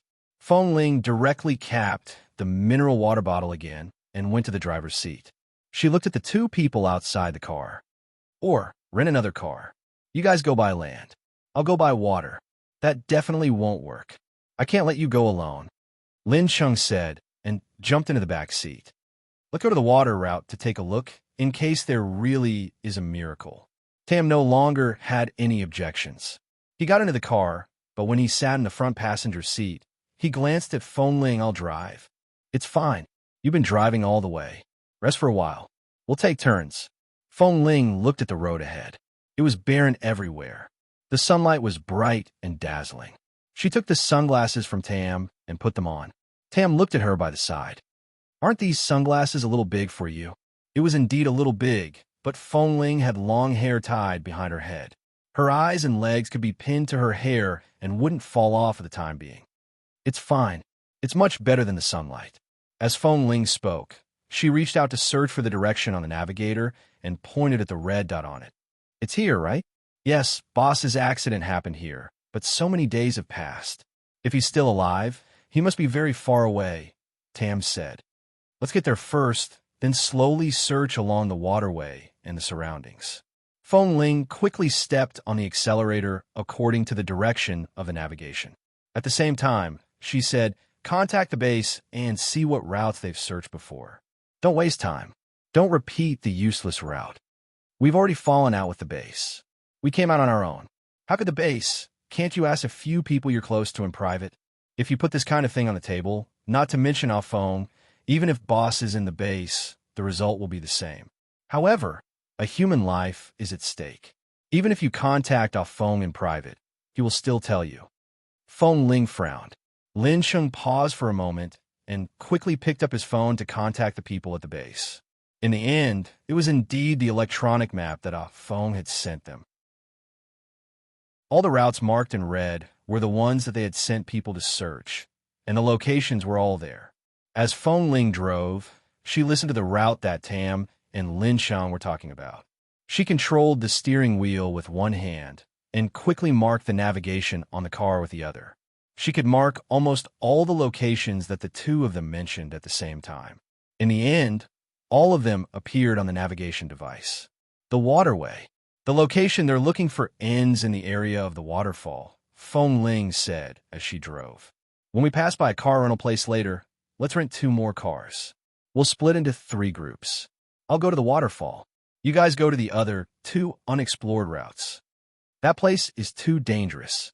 How can I let you go? Below the waterfall is an ancient jungle. Have you lived in the jungle before? Feng Ling asked. I'll go myself. You guys go to the other routes. Listen to me. Even though Feng Ling was no different from before, her tone had more or less become a high-ranking leader. She cannot be refused. I'll go by water. You guys choose these 2 routes. We'll meet at the final location in 48 hours. She wanted to talk about young Master Mo. Have you kissed enough with more like-minded people? Talk about life and find a confidant W. 4M. Chapter 1357. Feng Ling drove alone in the direction of the river near where Li Nanheng disappeared. This was no longer the urban area of Jerusalem, but it was even more chaotic than the urban area. Fonling's car was like an arrow's bowstring. She kept roaring forward, but there was another huge explosion behind her. It was even louder than what she had experienced in the urban area. A huge force almost overturned her car. Her ears were buzzing, and her eardrums were hurting uncomfortably. Fonling's hands were still holding the steering wheel steadily. In the end, she still quickly escaped. This area was not like the city where there was a quarantine zone. There were broken walls and debris everywhere. The huge explosion behind them was the sound of a plane falling from an unknown place. This should be the explosion zone that they said was filled with a lot of chemicals, because the ground here was no longer yellow loess, but charred black. There was even a strange substance mixed in the black, like some kind of chemical substance condensed in the air and fell on the hot ground at that time, condensing into tiny grayish-green ice crystals. Seeing the black ground, Fonling suddenly stopped the car, got out of the car to carefully observe those things, and then checked for any suspicious existences nearby. When she walked to the river, she saw that the place where the weeds should have been growing was now black and bare. She gently touched it with her foot, and some charred black things fell into the river. She turned back, picked up a stone, and threw it into the river. After checking the depth of the water in the river, Fonling turned her gaze downstream, which was the direction of the waterfall they mentioned. It wasn't that the people from the base hadn't come to rescue them, and the base wouldn't give up on any possibility of Kay and Li Nanheng surviving. They sent people several times, but the result was the same. They couldn't find any trace of them. The final conclusion was that the chemicals might have corrosive effects, and it was so hot here, anything was possible. Perhaps after searching for so many days, they had only found 2 bodies that had long since rotted. Moreover, if they had really fallen into the river, they would have fallen into a very ancient jungle along the waterfall downstream. That kind of ancient jungle was not a place that ordinary people could enter. There might be all kinds of rare beasts, and this kind of jungle was not a place that could be survived by just learning some survival skills in the wild. Not to mention that there were beasts everywhere. There might even be some messy man-eating flowers. There were all kinds of poisonous plants on the ground at any time, and they would die at the sight of blood. At that time, even if Boss Lee and Kay were really lucky enough to survive falling down the waterfall, after so many days in the jungle below, there was no possibility of them surviving. The people in the base went from searching around urgently at the beginning to gradually having no choice but to face reality. In the end, they had no choice but to withdraw all their combat power to prevent further casualties. According to Lin, Sheng, and Tam, this process lasted for about 4 to 5 days. 4 to 5 days. Seriously injured. Ancient jungle. The chance of survival had dropped from 1% to 0. 1%. However, there was a strong force that told Fonling. How could a man like him die just like that? How could he disappear from this world just like that? He was still alive. Li Nanheng must be waiting for her somewhere. After looking at all the charred areas on the ground, Fonling used a cut mineral water bottle to take some of the soil away. She placed it in the car and drove downstream. During this time, Tam called her and asked if she was safe. After exhorting each other, they continued to search in 3 different directions. The downstream was actually not close to the location of the incident, especially since the 2 sides of the river were not roads that could be driven normally. Even if they drove an off-road vehicle, the road was still very rugged and bumpy. When they arrived at the waterfall, the sky had already darkened. Fonling got out of the car and looked around. She then looked down and saw that it was indeed an endless jungle. It seemed that other than going down from the waterfall, there was no other way to go. After all, she did not know where the other side of the jungle was, so she did not know which direction to go. The night was long. Although Israel was a country at war and everywhere was filled with smoke, the night sky here was relatively clean and the stars twinkled. Fonling took out a bottle of water and a bag of biscuits from the car. She then sat by the waterfall and ate a few bites. She then stood up, patted the biscuit crumbs on her hands, and was about to go to the car to get a coat.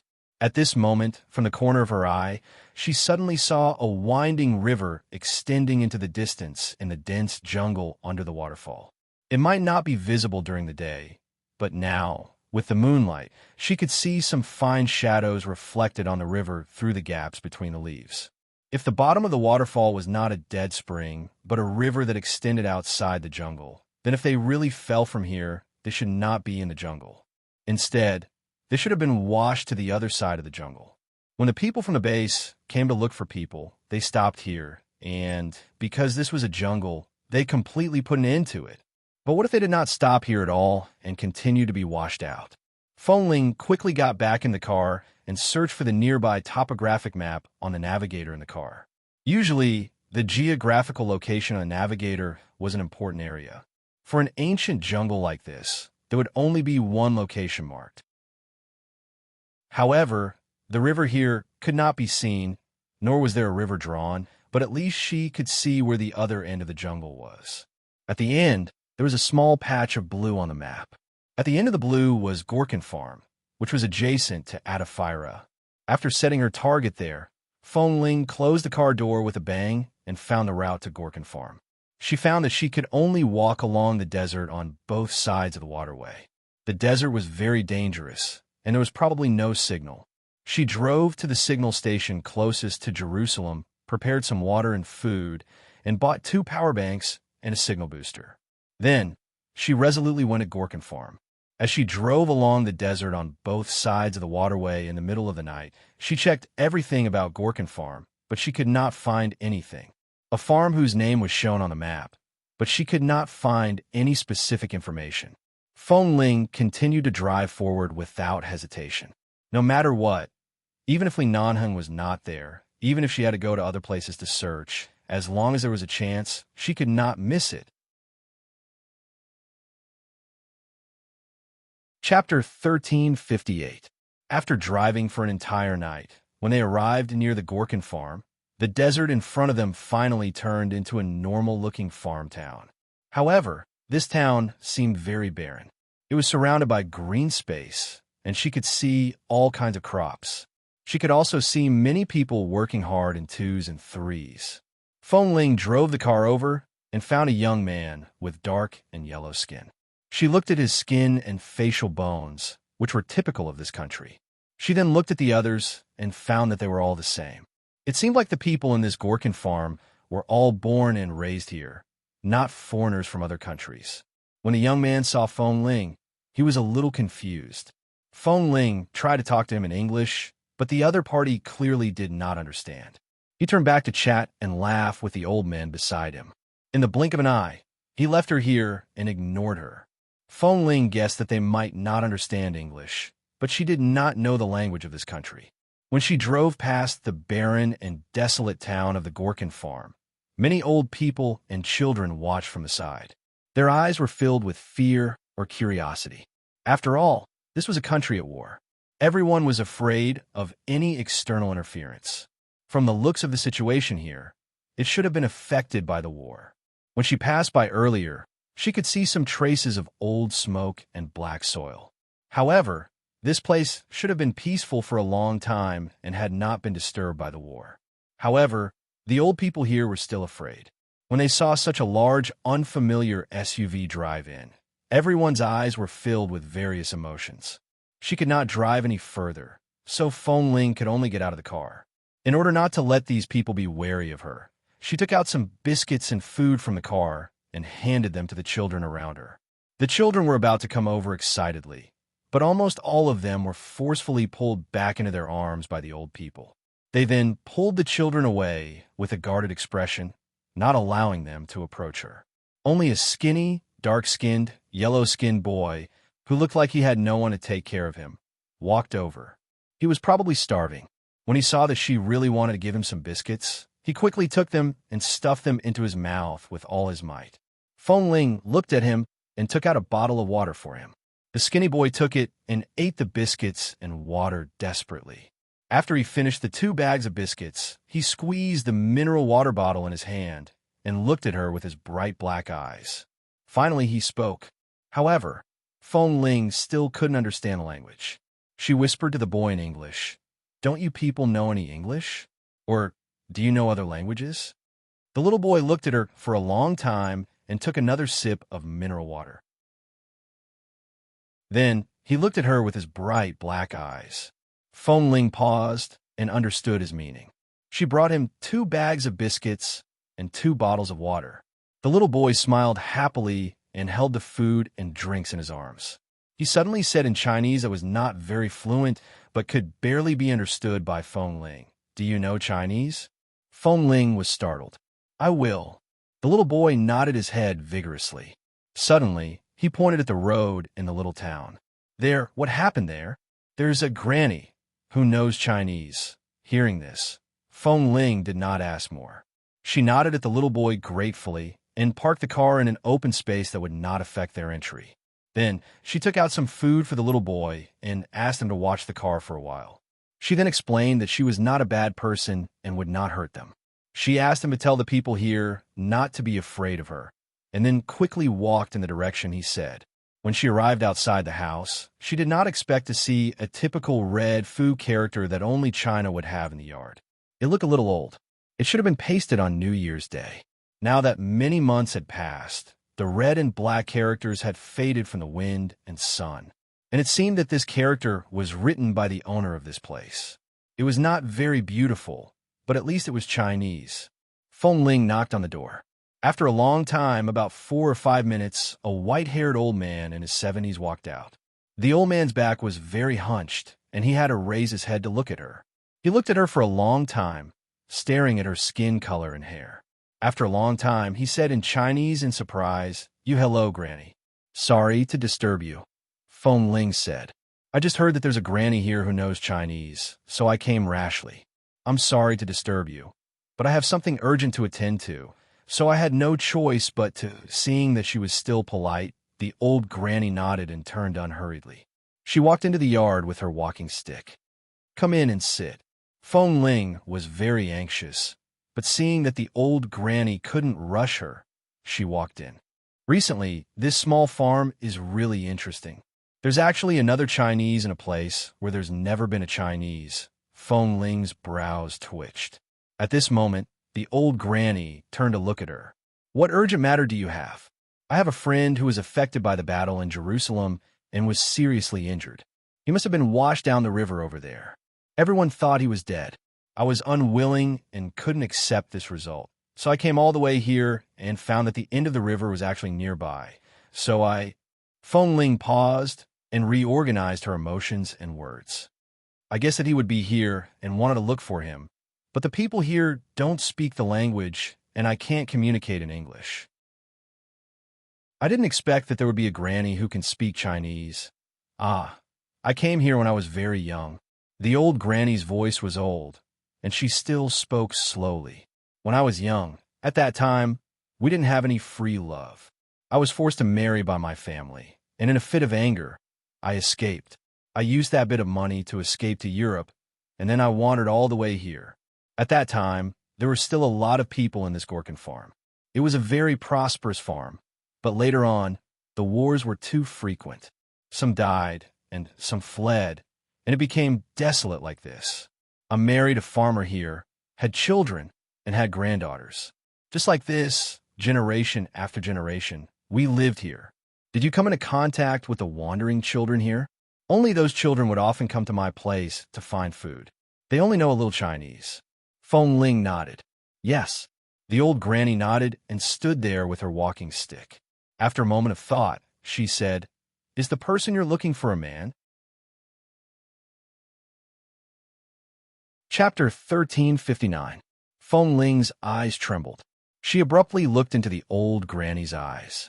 "Granny," the old granny raised her hand to signal her not to be anxious. "Not long ago, there was indeed a young man who was washed here by the river. He was seriously injured. There aren't any good doctors in this town. I saw that he was unconscious, but he looked Asian. I don't know which country he came from, but I asked someone to send him to an old doctor's house. It's in a few days. I haven't paid attention to him, but he should still be alive. If someone died here, everyone would know. There hasn't been any news for so many days. He should be unconscious, but he's not dead. Where is he?" Feng Ling's eyes were filled with gratitude. The old granny saw her anxious look and understood. She did not say much. The doctor doesn't like to communicate with strangers. You don't speak the same language. I'll take you there. Feng Ling was really grateful. She thanked the granny many times and went forward to support the old granny, walking out with her. This town was not big, but it was not small either. The old granny did not walk fast. Feng Ling was anxious, but she did not urge her. She patiently supported her until they arrived at the doctor's house. Although the old granny came from China, she had lived here for her entire life. She could be considered a respected old woman here. After speaking to the doctor for a while, the doctor used their language to communicate with the old granny for a while and then let them in. When they walked into the room, the old granny turned back and said to Feng Ling, "Your friend's injuries are very serious. He has a broken leg and seems to have been poisoned by some chemical substance. It has affected a lot of his central nervous system. Although he has woken up, his reaction is slow. He hasn't improved yet." Feng Ling's expression did not change, but her heart tightened. It was so painful that her entire body was emitting a sharp sensation. Did he break a leg? The old granny saw that she did not speak, but her face was much paler. She patted her hand comfortingly. "It's inside. Go in and take a look. I'll go greet the people here. They are very wary of outsiders. I'll let them let down their guard against you. Otherwise, it will be inconvenient for you to do anything here." "Thank you." After thanking him, Feng Ling quickly walked in. Inside was an old building with the style of a small town in this country. The light was not very bright. When Feng Ling entered, she could smell a strange medicinal smell. The people here seemed to have some Chinese medicine, but she was not sure what it was mixed with. The smell was not very pleasant. After entering, she saw a thin man lying there. Even from here, she could hear his heavy and uncomfortable breathing. Standing in front of the door, Feng Ling immediately recognized him. It was Kay. Feng Ling quickly walked over, leaned over the bed, and looked at the person on the bed. Kay's face was so thin that it was almost unrecognizable. His eyes were lifeless, and it seemed that his reactions were much slower. There was a leg under the quilt, and the other leg was empty. Feng Ling's heart trembled, and her hands were almost unsteady. She forced herself to control her emotions and looked at the person who seemed to have finally recognized her. "Feng Ling?" Kay's eyes were very surprised, but his expression was very slow. It seemed that even speaking was very difficult for him. "It's me, Kay." Feng Ling's eyes were hot. She quickly took his hand and held it in her hand. "You can recognize me." Kay looked at her in a daze, and then, as if thinking of something, he suddenly sighed with a smile. "I can't believe I can still live, see an acquaintance. What nonsense are you talking about? The people in the base have been looking for you everywhere. Even if everyone thinks that there is no chance for you to survive, they have been looking for you. And our sniper team, we also came out to look for you. Didn't I find you now?" Feng Ling clenched his hand tightly. "It doesn't matter if you have a broken leg, as long as you are still alive. There are also many members in our base who were seriously injured during missions. Look, aren't they still in the base? As long as you are alive, it doesn't matter. You don't have to comfort me." Kay smiled weakly and then frowned. "Right now, there's no difference between being alive and being dead. Don't talk nonsense." Kay looked at her again and thought of something. His eyes suddenly dimmed. "Have you found Boss?" Feng Ling couldn't hold back the smile that she forced out her eyes just now. She collapsed, and her expression was a little stiff. Looking at her expression, Kay sighed and closed his eyes. "It's all my fault. Originally, Boss could have escaped. He did it to save me. Then, at the waterfall, Boss caught me, but we were too weak. I asked him to let go, but he didn't let go. Boss fell down with me. At that time, Boss was more seriously injured than me. After falling down, I don't know if the two of us were washed out by that river together. At that time, the river was too turbulent, and Boss and I both fainted. Later, I don't know why I woke up in this place. I don't understand the people here, but it seems that they saved me, but I can't ask where Boss is. Since you can find me, have you found Boss?" Kay almost used all his strength to barely say these coherent words. He held Feng Ling's hand tightly, only hoping to hear good news. Sure enough, he was washed down by the waterfall. But if this was the case, he might have died in the turbulent river in the jungle, or he might have been blocked by some stones or water plants in the water and failed to be washed out. Or there were all kinds of possibilities. Feng Ling endured the pain of being cut by a knife all over her body and heart, and slowly she shook her head. Kate instantly closed his eyes in pain. It's all my fault. It's all my fault. I shouldn't have been so impulsive, and Boss wouldn't have. All right, don't say this. It's enough that he is still alive. Feng Ling held his hand. I will look for him. Do you remember Roger's Snow Mountain? At that time, there was almost no chance of survival in that ice cave, but he came out. His vitality and perseverance don't allow him to die. I will find him. Don't worry. Take good care of your wounds, and don't think too much. Kay looked at him with reddened eyes. Feng Ling said coldly, don't tell me how serious his injuries were. Since you're still alive, he can also survive. Even if it's more serious than yours, even if his limbs are broken, even if he's crippled, I'll still find him and bring him back. Kay choked with sobs and couldn't speak for a long time. He just closed his eyes and nodded. Chapter 1360. Tam and Lin Chung met up at the place they had agreed on, but they didn't see Feng Ling. It wasn't easy for them to contact her when their phones finally had a signal. After all, there were people living in the Gorkin farm where Feng Ling was. Although the cell phone signal here was weak, it could at least keep in touch with them. After explaining the situation here, Tam and Lin Chung were overjoyed and saddened at the same time. They were happy that they had found Kay. Their brother was still alive. Even if he had lost a leg, his brother was here. They had to bring him back to Los Angeles. The sad thing was that in a place like the Gorkin farm, this was their last chance of survival, but there was no news of Bosley. If it was really as Feng Ling had said on the phone, the worst outcome would be that after Li Nanheng came down from the waterfall, he would be intercepted in the river in the ancient jungle when he was washed away in the river. Kay, who was near the Gorkin farm, could at least be rescued. If he was intercepted in the jungle, with Li Nanheng's body covered in injuries, he would only attract beasts that came to hunt for prey. If that was really the case, not to mention the possibility of survival, he probably wouldn't even have a complete corpse.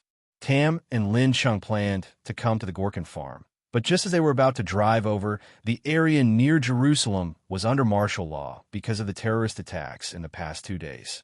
The martial law extended all the way to their current location, and they were not allowed to leave Jerusalem. Feng Ling reported to them that she was safe and said that she would stay here to take care of Kay. She told them not to worry and to wait for her to return. She also promised to keep in touch with them. They had no choice. Right now, they were under martial law and could not come out for the time being. They could only wait there anxiously. Kay woke up after a nap.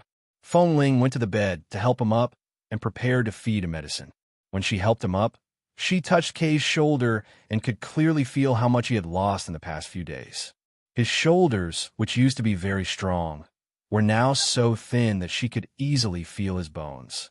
Come, take the medicine, Feng Ling said softly. Kay seemed to be in a daze. After a long time, he looked at the light outside the window. After a while, he slowly said, Is it another day? Yes. Still haven't found Boss?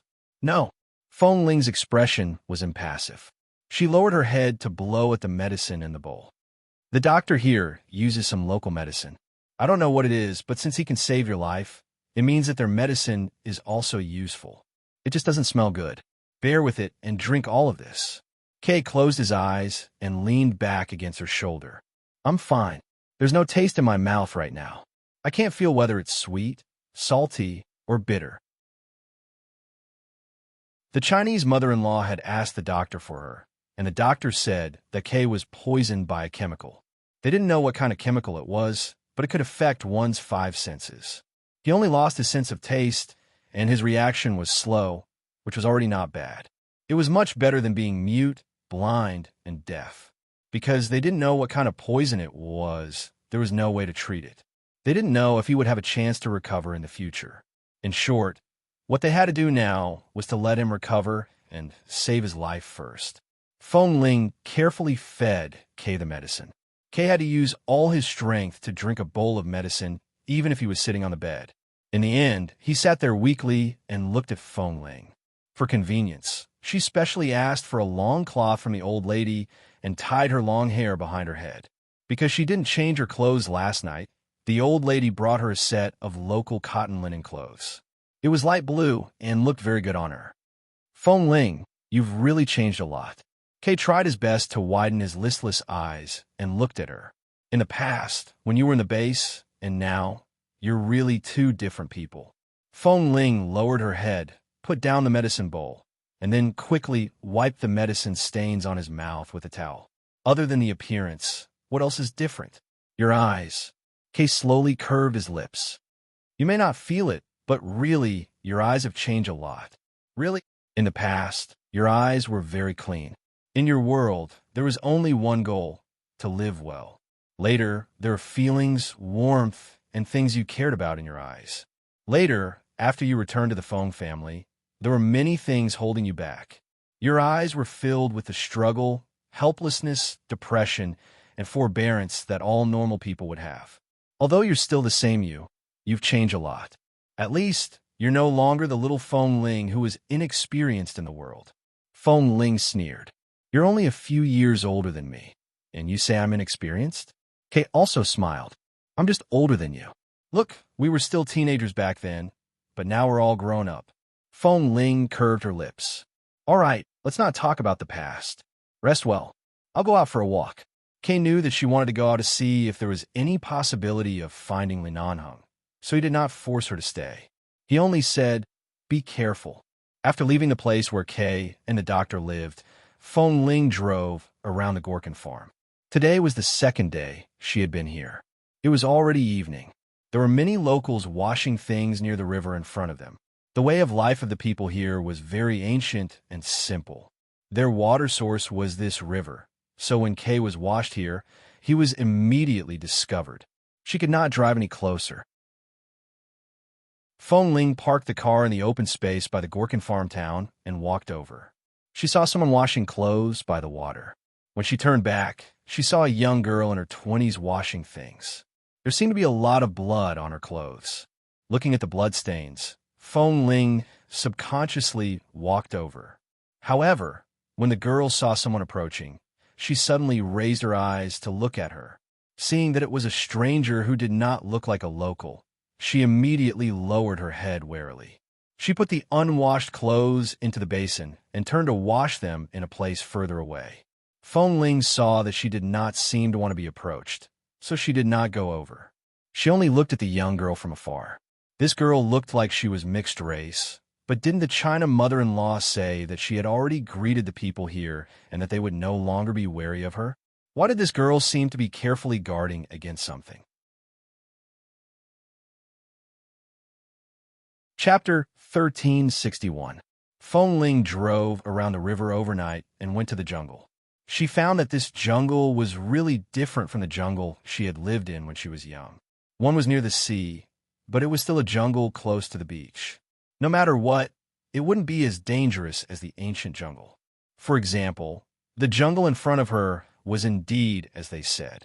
There might be all kinds of things that ordinary people had never seen or heard of in their lives, be it objects or living creatures. She wandered outside for half a night and tried to use the flashlight to shine inside. Several times, she wanted to go in, but her rationality told her that this jungle wasn't something she could barge into. However, if Li Nanheng was really inside, if she wanted to go in, she had to ensure that every step was foolproof. She couldn't drive in. At the very least, she had to be fully prepared. Feng Ling stayed outside until late at night before returning to Gorkin Farm. In the middle of the night, Kay was still sleeping. After visiting Kay, Feng Ling returned to her mother-in-law's place in China. The China mother-in-law's surname was Mai. The people here called her by her name. If Feng Ling wasn't used to it, she could call her Granny Mai. Feng Ling didn't want to disturb Granny Mai late at night. She could sleep in the car for the night, but she had to prepare the things she needed to enter the jungle. The longer she delayed, the more uneasy she felt. She decided to return to her mother-in-law's place and prepare things for herself overnight. Thankfully, Granny Mai slept soundly and didn't disturb her. It wasn't until 4 in the morning that Granny Mai woke up and saw Feng Ling sitting in the yard, cutting something with a knife. She walked out to see her. Are you preparing to enter the jungle? What are you cutting? It's nothing. I just found some sturdy bamboo and sticks to make something for myself to defend myself. After I'm done, I'll put it in the car. I'll need it. Feng Ling was still seriously cutting and spoke without raising her head. Granny Mai looked at her for a while and sighed. She walked over and sat down beside her. Child, listen to Granny's advice. There's no way to return from that ancient jungle. Don't go. You're such a good child. Granny doesn't want you to. Feng Ling did not explain much. She asked her about the Gorkin farm, as well as if there were any other rivers, water sources, and other places that she could change her target. However, the answer she received was no. The Gorkin farm was at the end of the river. If Kay and Li Nanheng had been washed here, as long as they were not intercepted in the middle of the river, they would definitely have reached this place. There would not have been any other place. Feng Ling completely dispelled her other thoughts and nodded without saying anything. Just as the sky gradually brightened, the doctor suddenly sent news that Kay had a seizure. It was probably because of what happened before and after the accident that he kept having nightmares. Right now, he was not very awake and had been desperately trying to get out of bed. He fell off the bed several times and hit anyone he saw. He was in a very bad state.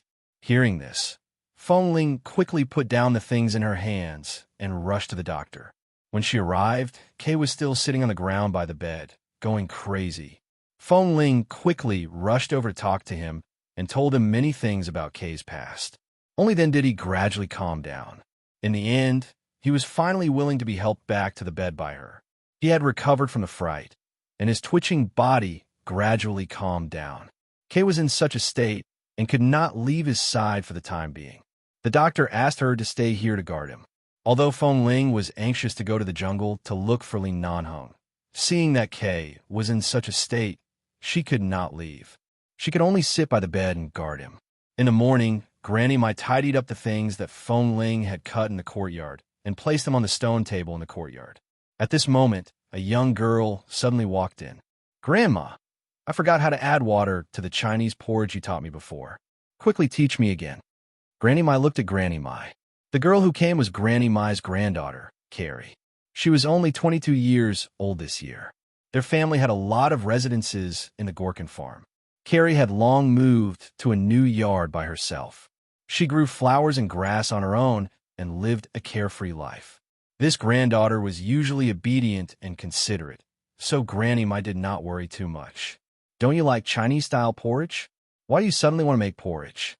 Granny Mai asked in confusion. Carrie did not explain. She walked in and found the kitchen. She took out the pot and the white rice from Granny Mai and walked to the yard to show her. Grandma, I'll take the white rice here first. If you can still receive white rice in the next few days, remember to leave 2 bags for me. Granny Mai was even more puzzled. Before she could speak, she heard Carrie muttering softly as she added water to the pot in the yard. It shouldn't be a problem to have more water, right? His injuries are so serious. The thicker the liquid food, the better. Although Granny Mai was old, her hearing was very good. She immediately glanced at her, but when she saw that Carrie was only muttering softly, she did not say much. She took the white rice and asked how much water she needed to add. Then, she took the white rice and pot and left with a worried expression. She knew her granddaughter very well. This child had been very obedient since she was young and never lied. When she was young, she would hide her gaze from adults because she had secretly eaten a piece of candy. Just now, Carrie's gaze was a little evasive. Granny Mai did not say anything. She tidied up the things in the yard and suddenly recalled that the friend Feng Ling was looking for did not seem to be the young man named Kay who was currently with the doctor, but someone else. In the afternoon, seeing that Feng Ling was still at Kay's place, Granny Mai first went to the doctor to ask about the situation. When she learned that Feng Ling was still guarding Kay, she did not say anything and went straight to her granddaughter Carrie's place. Carrie's yard was very clean, and there were many flowers she liked planted in the yard. However, in her yard, there were a few wash towels, gauze, and men's clothes on the drying rack that usually only had 1 or 2 beautiful linen dresses hanging on it. Seeing that there were men's clothes, Granny Mai's expression instantly turned cold. She walked in with her walking stick. Coincidentally, Carrie came out with a basin of blood-stained bedsheets. When she suddenly saw her grandmother, her expression froze in fright, and she quickly closed the door behind her. "Carrie, tell Grandma. Are you hiding someone here?" Granny Mai walked over with a frown and looked at her granddaughter sternly. Carrie bit her lip and turned to look at the things on the drying rack. She then looked at the blood-stained bedsheets in the basin in her arms and knew that she could no longer hide it. She quickly explained, "Grandma, didn't we save someone at the river that day? Later, when I went to wash the clothes at night, I saw another person lying on the grass by the river bank." Chapter 1362. Feng Ling was still at Kay's place. Tam and Lin Sheng called several times. She said that she could hold on, but in fact, after returning from the jungle last night, she was a little exhausted. She was afraid that Li Nanheng was really inside. She would rather go in and find nothing. As long as he was not intercepted by the water grass in the river in the jungle, as long as he had other chances of survival, she was willing to go into the jungle and never return. Seeing that Kay was still having nightmares in his sleep and clutching the blanket from time to time, Feng Ling placed her hand on Kay's body and gently patted him. She lowered her head several times to comfort him warmly, pulling him back to reality from his nightmares. The doctor came in again, gave her the medicine, and asked her to feed it to Kay. During the feeding, Kay woke up. His eyes were a little blurry. Feng Ling coaxed and comforted him before feeding him all the medicine. In the end, there was only a little left. He really couldn't eat anymore. She held the medicine bowl with one hand and took a towel with the other to wipe his mouth. At this moment, Granny Mai walked in with her walking stick. When she came in, she saw that she was still taking care of Kay. She suddenly recalled what she had just learned from Carrie and couldn't help but sigh. "Granny." Feng Ling turned back to see that it was Granny Mai. She quickly turned back. "You didn't throw away the things I made this morning, did you?" "No, I've tidied them up and placed them in the yard, but I feel that you might not need them." Granny Mai hesitated for a moment. Although her granddaughter had specially begged her not to tell anyone, she couldn't watch Feng Ling die in the jungle to find her friend. She sighed and said, "At that time, there was another person who was washed over by the river with your friend, called Kay." Feng Ling's hand that was gripping the edge of the medicine bowl tightened. She abruptly raised her eyes to look at her mother-in-law. "But we didn't find that person and only saved this one. Later, when my granddaughter, Carrie, went to the river to wash clothes, she found that person. At that time, he was also on the verge of death. It's also my fault. I've always spoiled my granddaughter too much, so her personality has become so bold and willful. In the past few years, she has learned some medical skills from the doctor in this town, but she's not very good. However, she felt that the doctor could save Kay, so she picked up another person and brought him back. She could also save him. She quietly brought him back to her place. After so many days, I actually didn't notice. I only found out today." Feng Ling's expression changed from a daze to a light in her eyes. "You only found out today? You mean that person is still alive?" Granny Mai hesitated for a moment before saying, "I didn't see him." Carrie said that she did save that person's life, but that person was the same as your friend. He seemed to have been poisoned by chemicals and only woke up after a few days. Although he's awake now, his body is severely injured and he's very weak. Although he's not crippled or broken, he can't see. At this moment, Kay vaguely heard Granny Mai's voice. He slowly opened his eyes and turned to look in their direction. He was no longer shocked and looked much calmer. He looked at Granny Mai and then at Feng Ling, who was standing by the bed. Feng Ling's fingers that were pinching the edge of the bowl almost turned white. Under those circumstances, he fell down the waterfall at the same time as Kay and was washed here. They both had symptoms of chemical poisoning. Other than Li Nanheng, there was no one else. He was still alive. He was not eaten by wild beasts in the jungle. He was still alive. His eyes can't see. "What do you mean?" Kay lay on the bed and said hoarsely. However, before he could finish his words, Feng Ling suddenly put down the medicine bowl in her hand and walked out. As she walked, she said, "Granny, take me to him." Seeing that Feng Ling was so anxious, Granny Mai sighed, nodded, and turned to walk out. However, because her legs were really slow and seeing that Feng Ling was really anxious this time, she simply pointed the way for her. "It's at my granddaughter Carrie's place. I'm walking too slowly. You can go there by yourself first. It's just ahead, where I live. On the right side of the road opposite, there's a courtyard with many flowers. It's her place. The clothes you see hanging in the courtyard should be your friend. If there's no mistake, it should be the person you're looking for. Thank you." Feng Ling hurriedly turned back to thank her and then ran without stopping. She first ran back to Granny Mai's residence according to the familiar route and then walked in the direction of the fort Granny Mai had mentioned. When she reached the right side, she began to look for the courtyard she had mentioned. After walking for nearly 100 meters, she finally saw a beautiful and clean courtyard with many flowers. Although the door to the courtyard was closed, there was still a gap. With a gentle push, it opened. When she looked up, the first thing she saw was the man's shirt and trousers. Although the clothes were covered with burn marks from the explosion, she could recognize that it was Li Nanheng's clothes. So he was here. She was not wrong. She had been at the Gorkin farm for 2 days.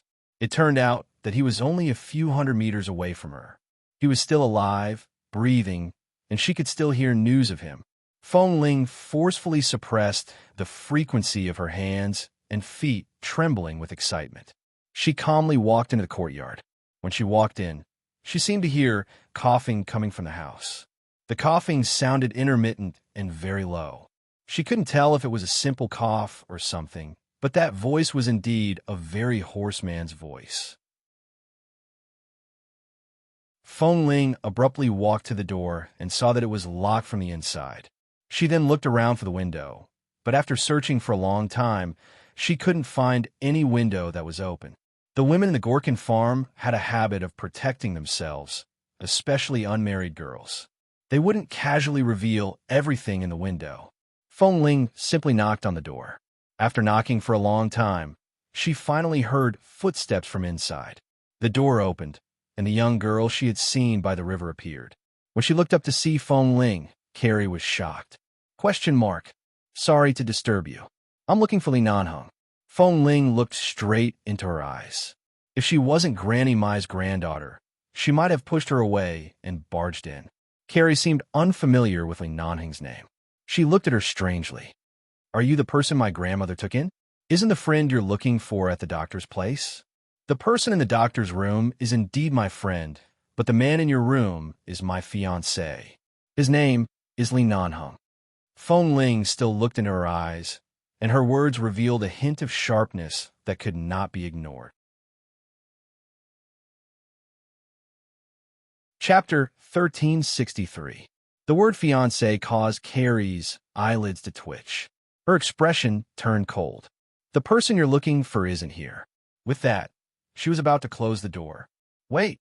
Feng Ling raised her hand to press against the door that was about to be closed. She looked at the young girl. "Granny Mai's been kind to me. She has taken me in for the past 2 days. You're her granddaughter, so I should be very polite to you. But you can't hide a seriously injured person in your own place. Have you ever thought that if he has a chance to survive but delays the treatment, this is no longer equivalent to saving people but harming their lives?" "What are you talking about?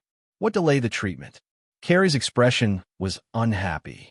"Anyway, I don't have the person you're talking about here. Take your hand away. Let me tell you, in our place, you're an outsider. If it weren't for my grandmother, you would have been chased away long ago. If you dare to barge into my house, I'll go out and call everyone over right now. Let's see if the people here will still keep you." With that, Carrie forcefully pulled her hand down and slammed the door shut.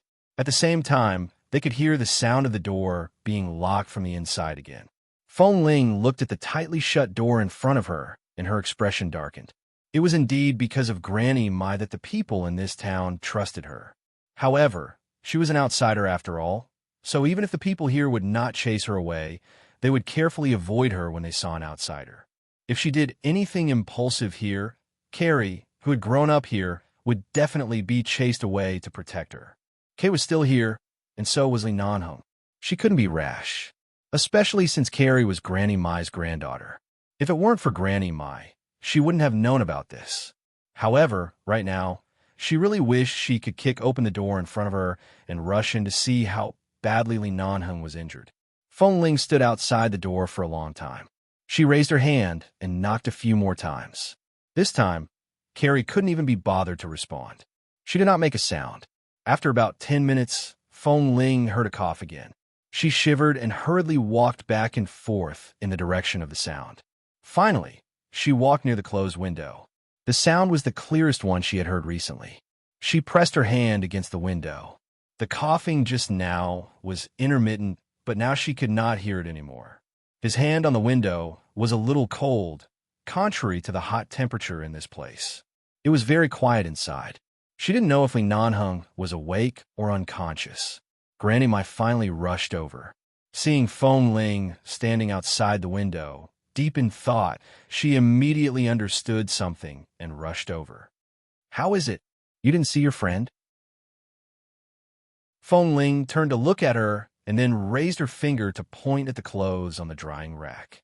"That's his clothes. I heard a cough inside. It must be him. Granny, I can't rashly enter your granddaughter's house. I can tell that she doesn't welcome me. She locked the door, but if she locked my friend inside just to prove her medical skills, it's not fair to us. Granny, please help me." Granny Mai's expression immediately changed.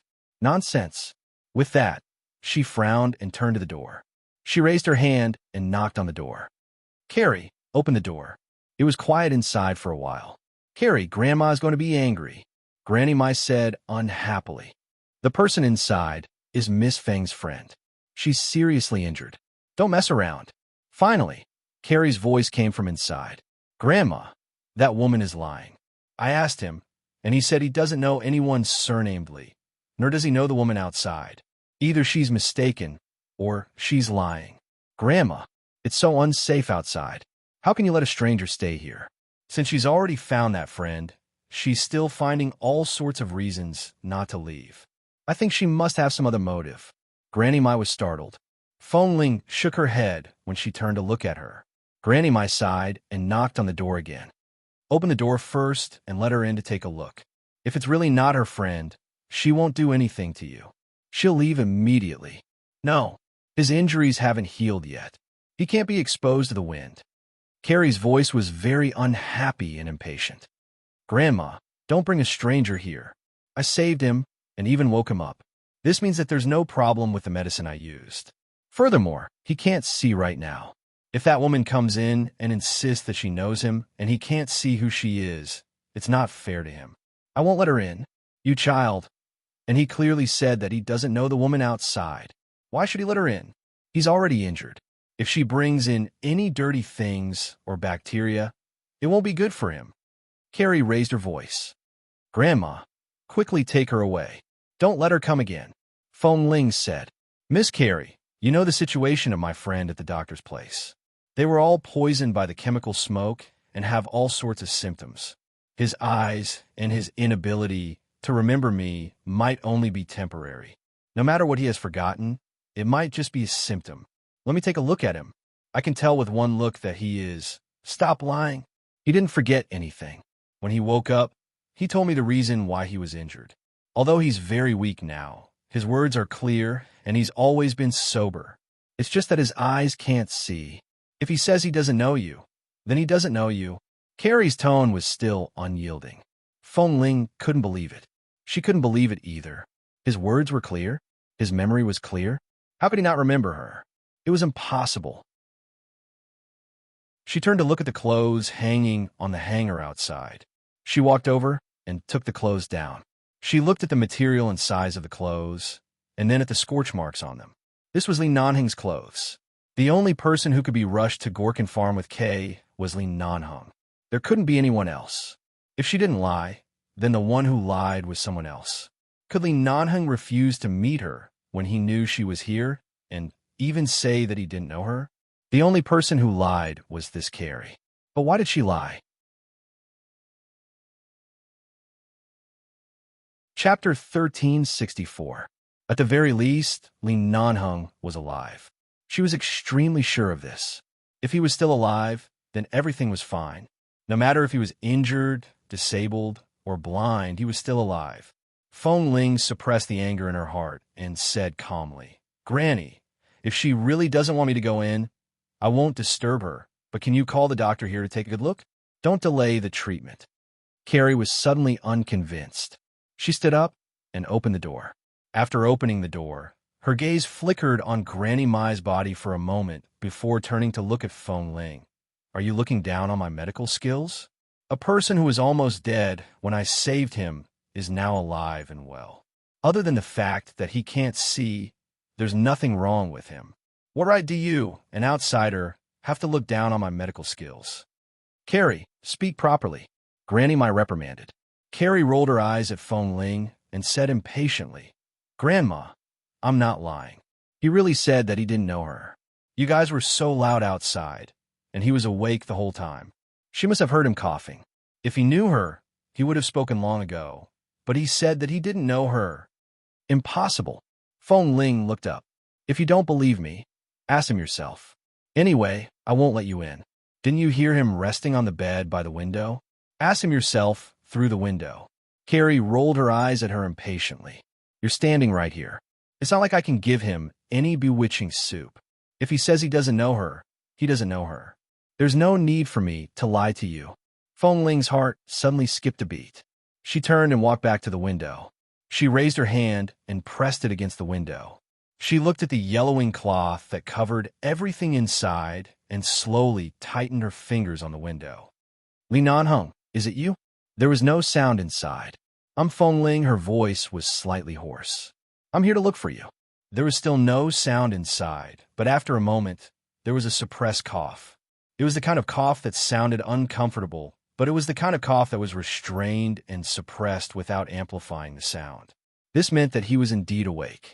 He could hear her voice by the window. Nanheng. Feng Ling pressed her hand hard against the window and raised her voice. No matter what happens, you can't not acknowledge me. Kay's leg is broken. I can take him back to Los Angeles. Even if you're blind or deaf, you are still Li Nanheng. No matter what happens, you can't push me away. This is what you promised. When you removed me from the base, you said that wasn't pushing me away. Then what is it now? You don't recognize me? It was very quiet inside. This time, there wasn't even a cough. Carrie lost her patience and said, Listen, he really doesn't care about you and doesn't know you. Can you give up now? Can we go now? I live alone in this small courtyard because I like to live a quiet life. Grandma, take this woman away and don't let her come back. With that, Carrie closed the door again. This time, she did not lock it, but looking at the tightly closed door, Granny Mai hesitated for a moment before looking at Feng Ling. Feng Ling remained standing in front of the window. She looked at it. I just want to know how badly you're injured. You don't want to see me, and you don't want to acknowledge me. Are you seriously injured? Can't you even let me take a look? Li Nanheng, I rushed here from New York. I didn't even bring a gun with me when I barged into Israel. Several planes crashed in front of me, but I didn't feel anything. I just wanted to find you and bring you back. Everyone thought you were dead. Even the rescue teams sent by the base several times have been evacuated. Tam and Lin Chung specially escaped from the base to find you. In order to come to Israel, I even abandoned the phone corporation. But what are you doing? You're still alive, but you refuse to see me? The voice of the woman outside sounded very calm. There were no heart-wrenching curses or roars. She just stood outside the window and kept talking.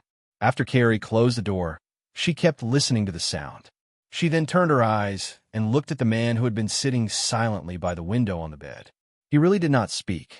His unfocused eyes were wide open, and from time to time, he would raise his hand to his mouth to suppress his coughs because of coughing. At this moment, there was no movement outside. Carrie looked at the handsome but pale man. She turned around to pour a glass of water and walked to the bed. She whispered, You've always wanted to cough, haven't you?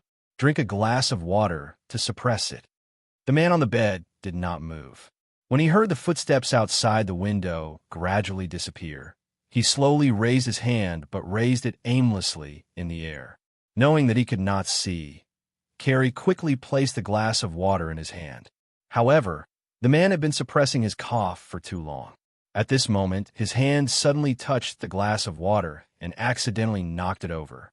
Carrie let out a low cry. Just as she was about to speak, the man suddenly turned over and leaned over the bed, coughing out a large pool of blood on the ground. Ah, You. Carrie was so shocked that she couldn't care less about the cup and water stains on the blanket and rushed to help him up. She watched as the man coughed up a few mouthfuls of blood and closed his eyes weakly as though he had lost consciousness. She hurriedly got up to get the medicine. Ever since the day she saved him, he had been coughing up blood like this. He had been better since yesterday, and it had been more than 30 hours since he last coughed up blood, but he actually started coughing up blood again. And this time, it was so much. She knew that his internal organs had been damaged by the chemical explosion, and his internal organs were not light. Otherwise, he would not have coughed up blood like this. She quickly helped him back to the bed and carefully wiped the blood from his mouth. Just as she was about to feed him the medicine, the man, who was leaning against the bed with his eyes closed, slowly raised his cold hand and gently pushed away her hand that was about to bring the spoon to his mouth. He said hoarsely, "No need. Is your desire to live that bad?" Carrie was so angry that her eyes turned red. "It wasn't easy for me to save you. I used all kinds of miraculous medicines that our doctors here have developed for many years. It wasn't easy for you to wake up. How can I watch you waste your life like this? If I can't see, then I can't see. So what? It's useless." The man closed his eyes that could not see anything. His voice was so low that it was almost inaudible. "I know my body. Don't waste the medicine." Chapter 1365.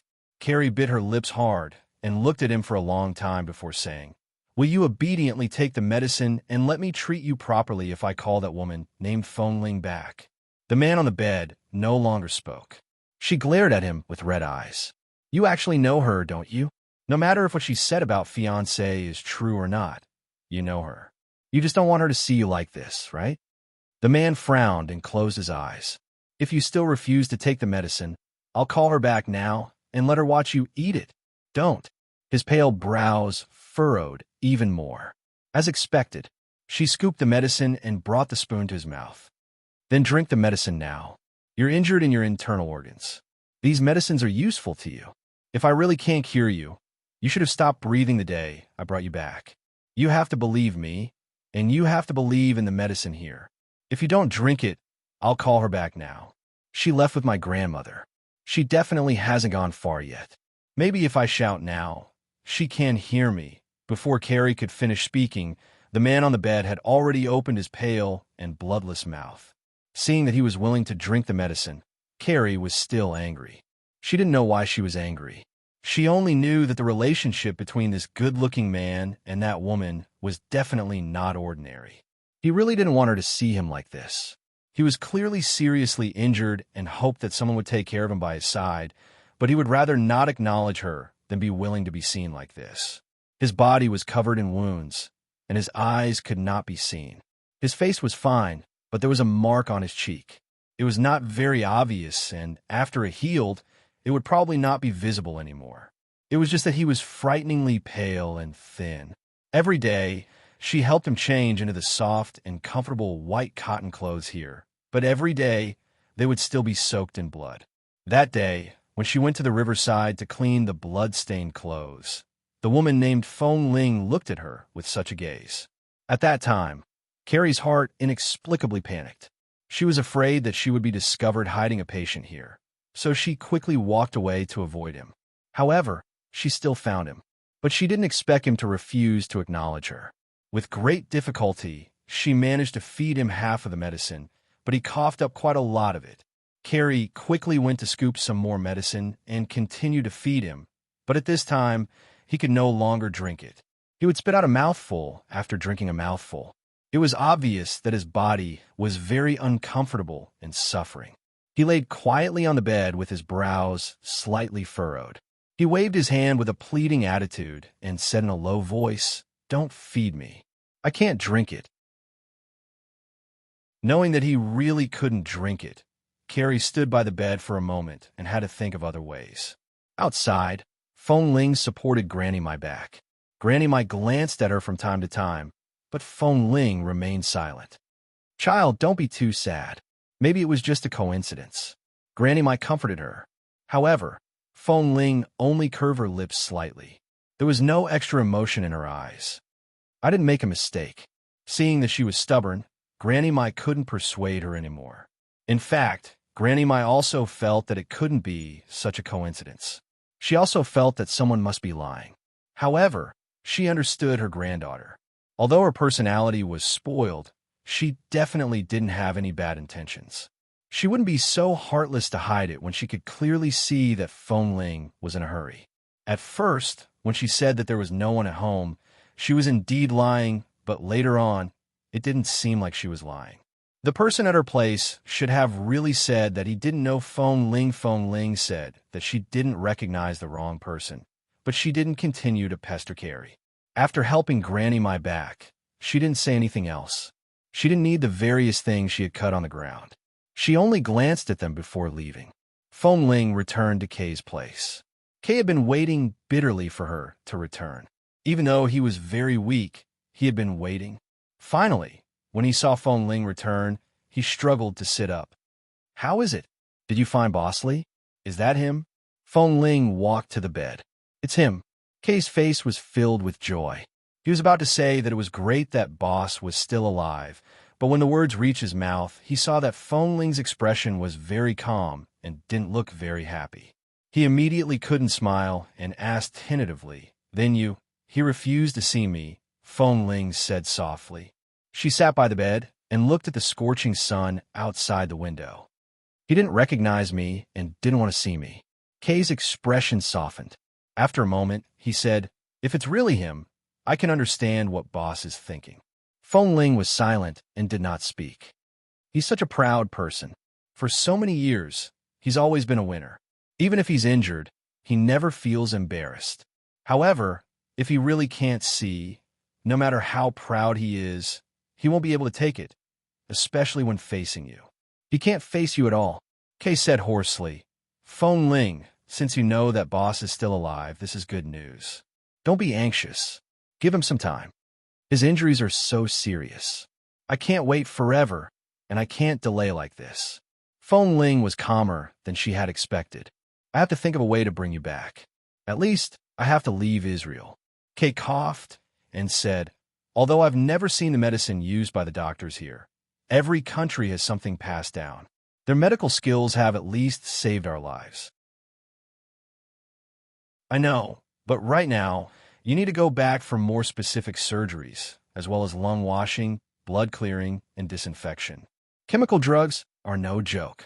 All the injuries may only be temporary, but if you don't go back and treat them soon, who knows if they will follow you for the rest of your lives." As Feng Ling spoke, she looked outside. That direction was the direction of Carrie's courtyard. Feng Ling's words were reasonable. Kay did not say anything else, but looked at her. "Why don't I go see Boss?" "You can't move. Lie on the bed obediently. You're not allowed to go anywhere." Feng Ling clearly would not easily give up because of a woman's obstruction. "Since I'm here, I can't leave any of you here. Li Nanheng refuses to see me. In the past, when I refused to see him, he used many shameless methods. Does he think I won't use them?" "Okay."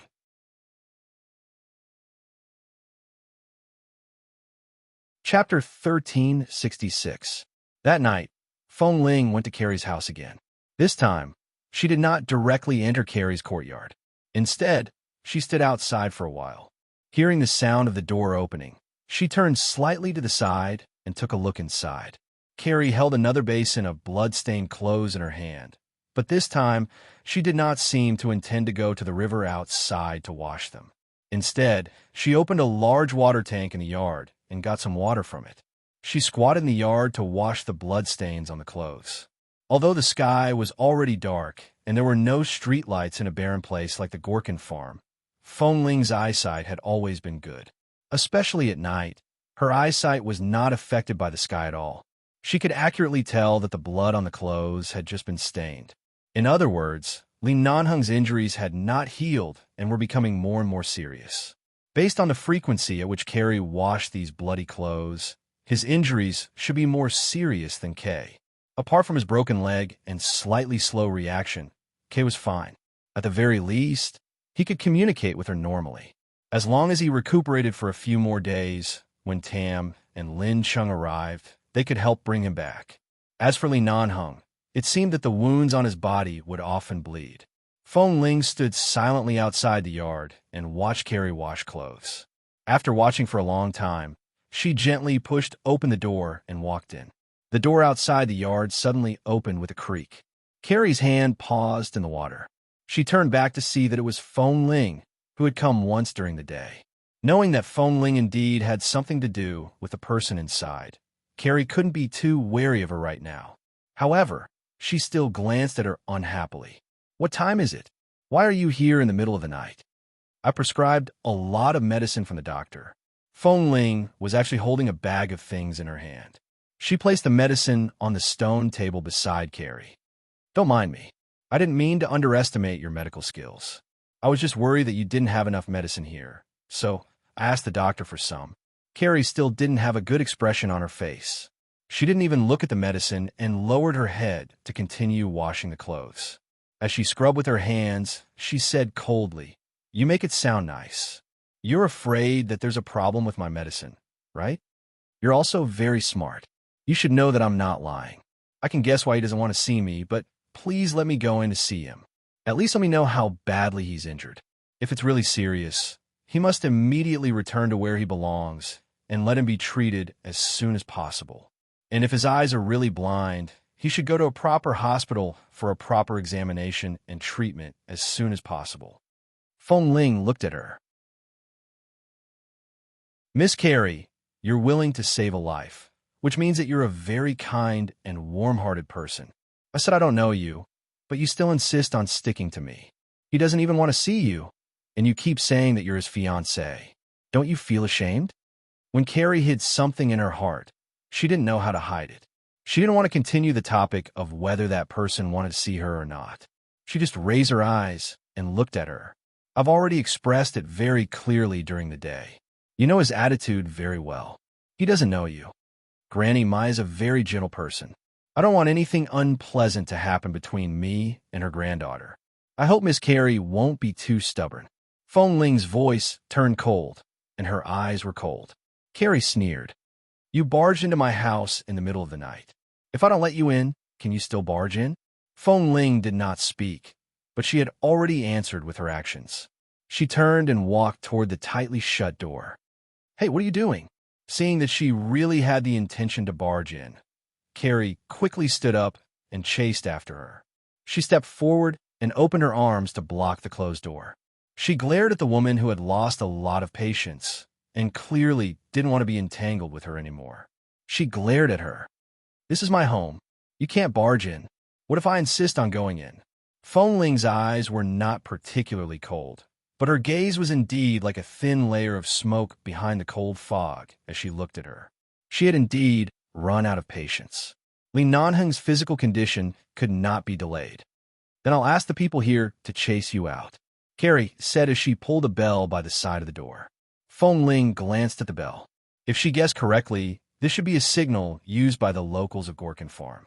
If it rang, the people nearby would hear it. Now that it was late at night, they would hear it even more clearly. In other words, as long as the bell rang, many people would rush over immediately. Feng Ling glanced at the bell. Carrie stared at Feng Ling and suddenly said, "You suddenly left in the afternoon. Is it because my grandmother is here? You don't want her to see your barbaric side. You're afraid that she'll know that you've taken in a robber, right?" In the past, Feng Ling had never had a deep understanding of whether she was a man or a woman. But now, at this moment, a woman's sixth sense was telling her. Carrie refused to let her in to see Li Nanheng. Apart from Li Nanheng's own reasons, Carrie also had her own selfishness. No matter what her selfishness was, Li Nanheng had to go back to America with her. "A life is at stake, Miss Carrie. He's an injured person. He's a patient. His mind isn't clear.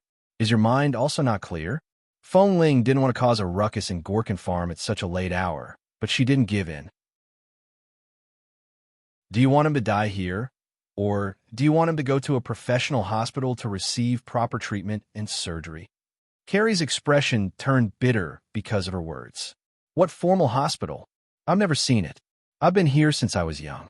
When I caught a cold, I used her medicine here. I'm still fine. Don't underestimate the people here. Don't deliberately misinterpret my words. You know very well what I'm talking about. Feng Ling looked at her coldly. If you delay any longer, you'll be no different from a murderer. Hearing the word murderer, Carrie's expression stiffened. She abruptly glared at her. What nonsense are you spouting? Before Carrie could finish her sentence, the door behind her suddenly opened. There were no lights in the courtyard, and only the bright moonlight in the sky illuminated the place. The moment she heard the door, Carrie paused and turned her head abruptly. Almost at the same time as Feng Ling, she saw the man who had gotten out of bed and walked to the door.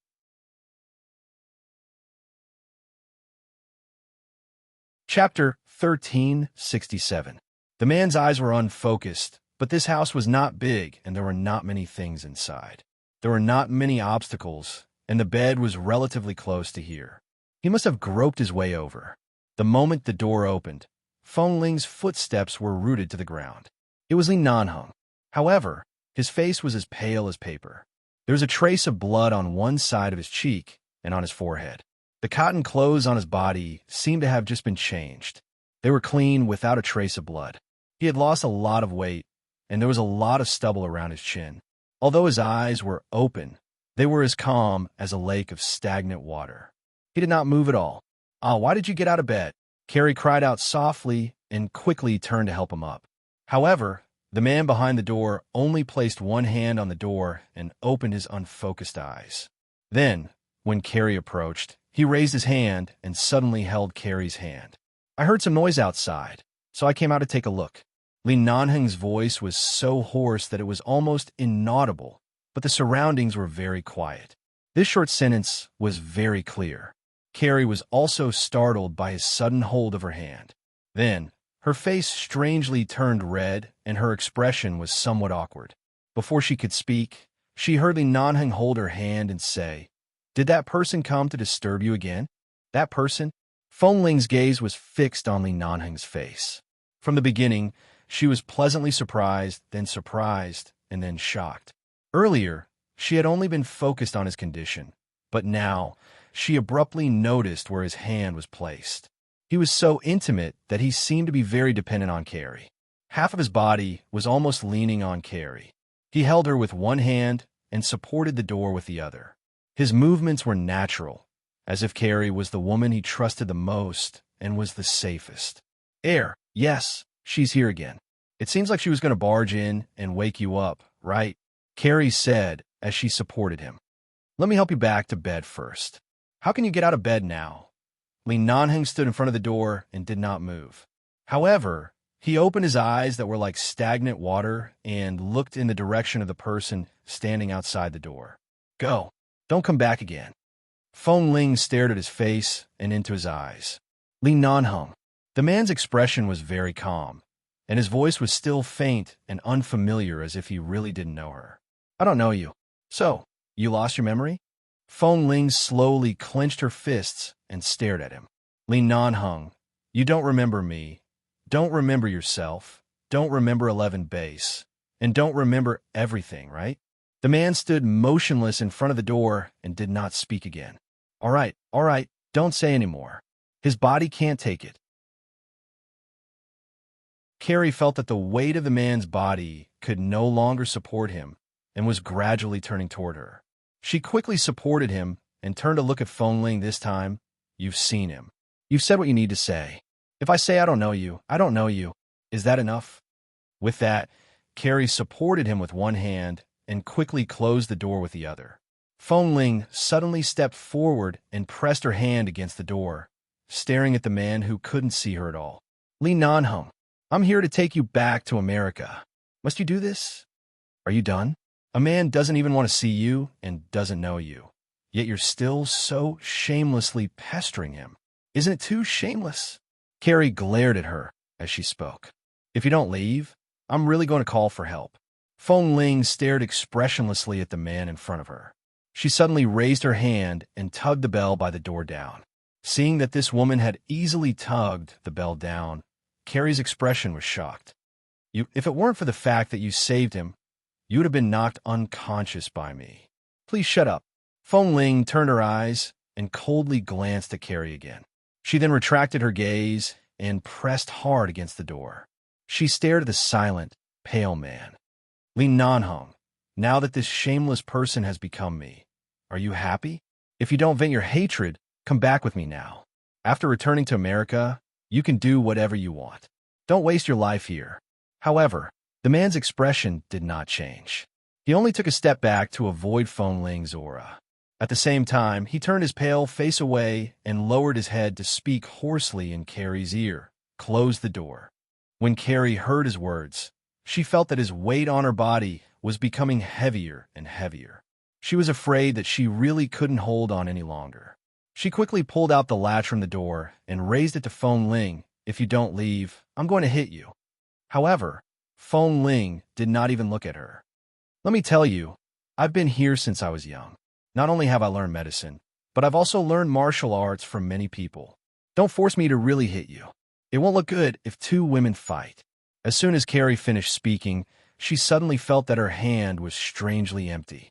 The door latch had somehow fallen into Feng Ling's hand. At the same time, the door latch suddenly fell to the ground. The sturdiest wooden door latch in their place was instantly split in half. Carrie's expression trembled violently. She abruptly raised her head to look at Feng Ling. However, Feng Ling only looked at Li Nanheng coldly from beginning to end, as though the smooth movements earlier did not come from her. You. Carrie was so angry that her face turned pale. However, at this moment, Li Nanheng raised his hand. Even though he did not have much strength, he still placed his hand on the door. Then, expressionlessly, he closed the door bit by bit. When the door hit Feng Ling, he turned his gaze away as though he did not see it. He closed the door heavily and pushed her out. He did not use much strength, but Feng Ling was forced to stagger back a step. Her eyes were fixed on Li Nanheng, who had personally closed the door. Carrie was dumbfounded. Until the moment the door finally closed, she was still staring at the door. However, in less than 3 to 5 seconds, the man who had been barely able to stand against her suddenly jerked violently. He abruptly coughed out a large mouthful of blood and instantly fell to the ground. She quickly reached out to support him, but she could only barely grab his arm. She watched as he knelt weakly on the ground, suppressing his coughing, but blood kept flowing out of his mouth. She quickly squatted down and said in a low voice as she supported him, "Oh my God! Quick, let me help you back to the bed. I said you can't move. Do you want to die?"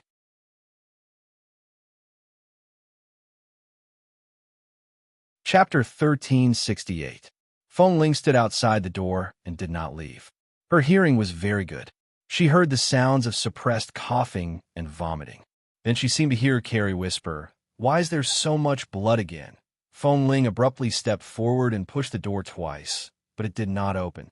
She endured it and did not do anything to Carrie for Granny Mai's sake. However, she could not care less now. She raised her foot and kicked the door hard. After 2 consecutive kicks, the door cracked and the lock in the middle also cracked. Before Carrie could help Li Nanheng back to the bed, she heard a loud noise behind her. She turned her head abruptly and saw that the woman had kicked the door open and walked in quickly. "What are you doing?" Before she could finish speaking, the man who was being supported by Carrie was carried away by her. Li Nanheng coughed unsteadily, and the clothes he had just changed into and his chest were covered in blood. His chin was covered in blood, and he could barely open his eyes. He was pulled over by Feng Ling, and his tall but thin body slammed into her. He paused. He could not open his eyes, but he seemed to know something. He struggled weakly. Feng Ling held him back and turned to look at Carrie. "Go call the doctor. Do you really want him to die here?" Carrie was stunned.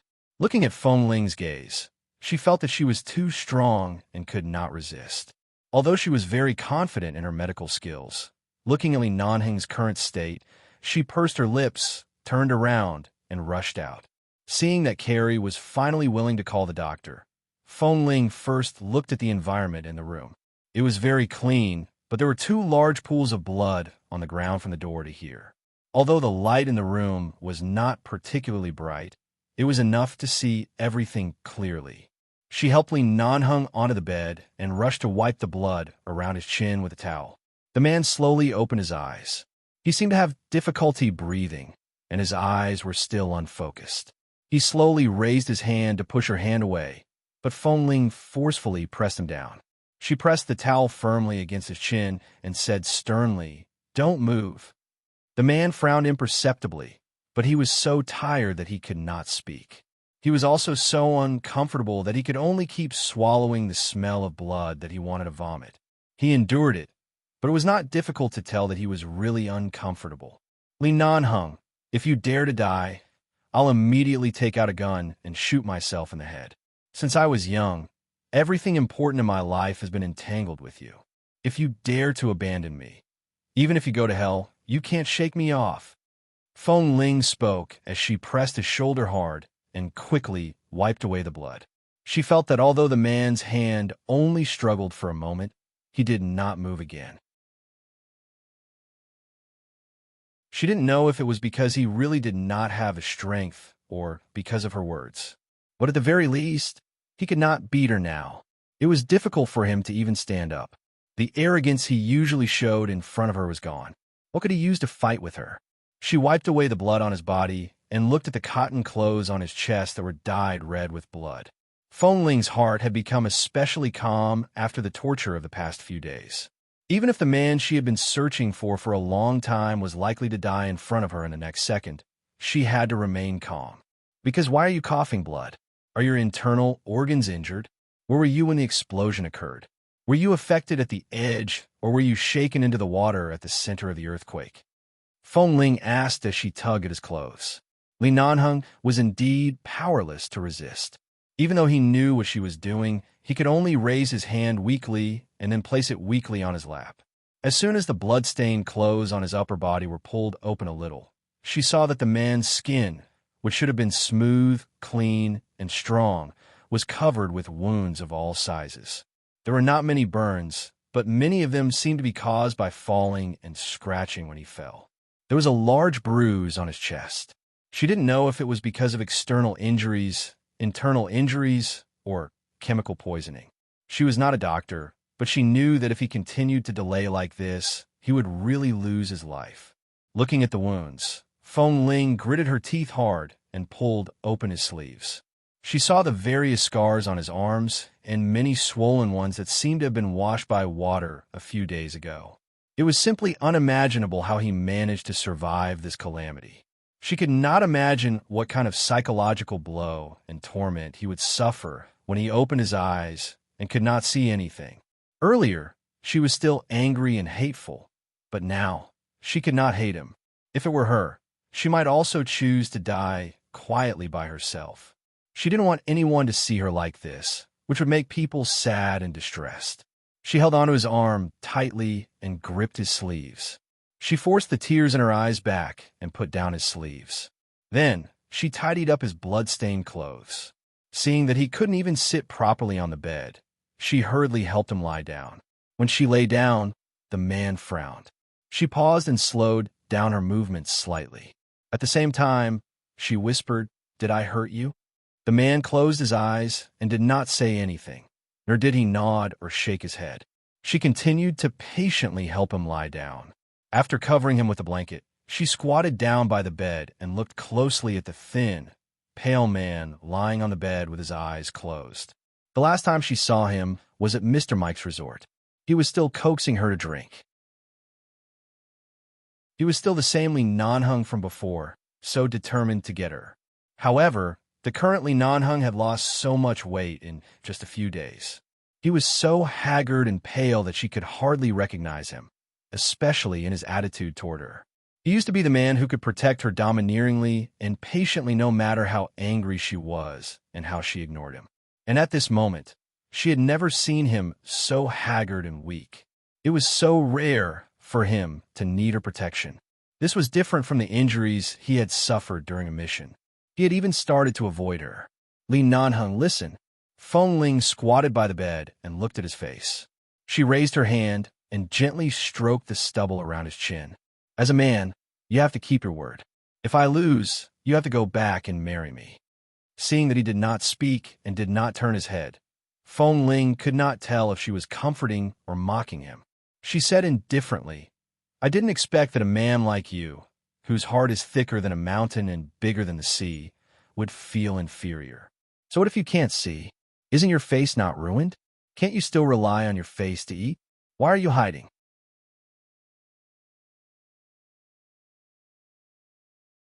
Chapter 1369. As Feng Ling spoke, she reached for his hand that hung weakly by his side.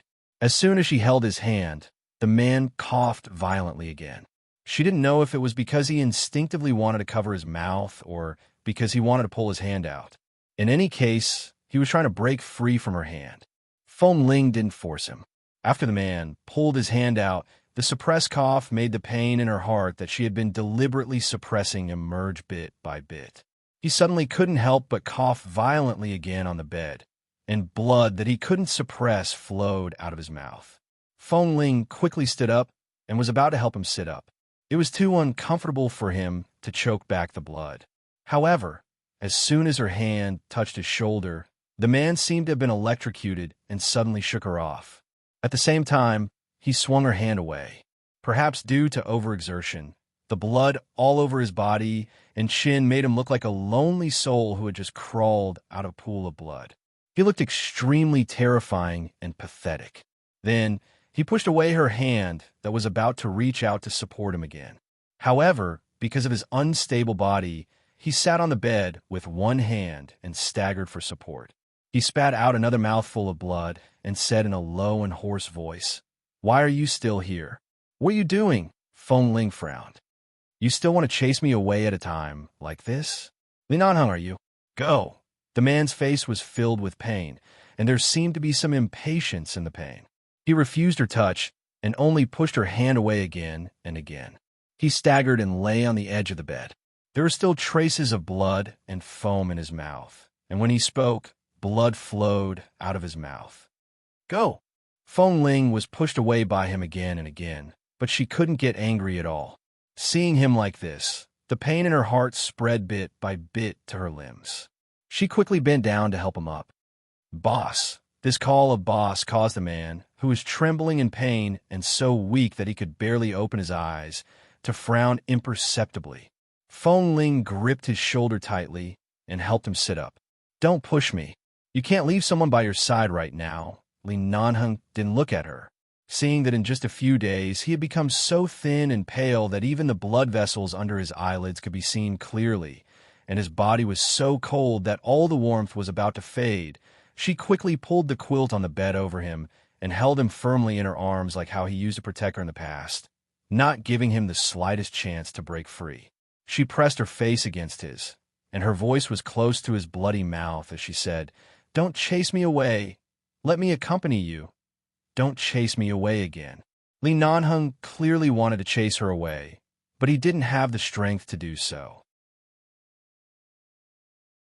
He only frowned and slowly turned his face away, not allowing her to use her fair and clean skin to rub against the blood on his mouth. 3 or 4 minutes later, the sound of hurried footsteps came from outside. It wasn't just one person's footsteps. Carrie had already called the doctor over. She rushed in and saw the man wrapped in the blanket tightly in Feng Ling's arms. There was blood by the side of his mouth and on the bed. Carrie immediately cried out softly, "Is he coughing up blood again? He clearly looked much better after waking up a few days ago. Why is he vomiting blood so badly these 2 days? Uncle Mona, quickly look at him. I clearly used the right medicine." The doctor who was addressed as Uncle Mona had gotten to know Feng Ling in the past few days. Seeing that the man's condition was indeed not good, he did not care about being polite and walked over. However, just as the doctor was checking Li Nanheng's injuries and was about to remove his clothes, Li Nanheng seemed to be half awake again. He suddenly raised his hand to block the doctor's hand. "Are you still conscious?" As Dr. Mona had known Granny Mai for many years, he knew some simple Chinese that sounded a little awkward. "Carrie said that your injuries are very serious, even more serious than those of the young man at my place. I need to check all the injuries on your body." Li Nanheng did not move. His hand continued to block Dr. Mona's hand. His expression was determined. He did not want to be undressed again. Carrie was extremely anxious from behind. "Uncle Mona is the doctor who taught me medicine. He's the best doctor in our Gorkin farm. Let him take a look." After a moment of silence, Li Nanheng said hoarsely, "Let her out." Because Feng Ling was hugging him tightly, she was the closest to him. Even if he didn't say her name, she immediately understood what he meant. He meant to let her out. Her expression darkened. At this moment, Dr. Mona also raised his eyes to look at her. "Miss Feng Ling, let me check his injuries first. It seems like he won't cooperate if you're here." Feng Ling's hand gripped the blanket by Li Nanheng's side tightly. At this moment, Carrie walked over and looked at her. She wanted to say something, but she was frightened by Feng Ling's cold aura. She only glanced at her from time to time, indicating for her to quickly cooperate and leave. Feng Ling had no choice but to move her hand away from Li Nanheng's body. After letting him go, she stood up from the bed and took a step back. She did not want to affect the doctor's examination of his injuries. She could stand further away. The doctor did not say anything else. He was about to unbutton Li Nanheng's clothes when a man on the bed raised his hand to stop him. He coughed again and coughed up blood again. The moment he coughed up blood, he said hoarsely with difficulty, "Let her out." Feng Ling's expression did not show any emotions. She only looked at the man on the bed who repeatedly wanted to let her out. Dr. Mona could actually forcefully hold the patient down because he was out of strength. But even though this man was so injured and weak, he inexplicably felt a sense of oppression that he did not dare to forcefully hold him down. He could only turn back to look at Feng Ling quickly go out. "He doesn't want to see you at all. I saw that he coughed up blood especially badly these 2 times. It's all because of your appearance. He was originally fine. If you weren't here, he wouldn't have been so agitated and wouldn't have been like this. Hurry up and get out." Carrie also muttered unhappily, "I've been chasing you away, but you're still here. Now that the doctor is here, you're still in the way." Feng Ling slowly clenched her fists and then loosened them. "All right." With that, she turned her gaze away and walked out of Carrie's room.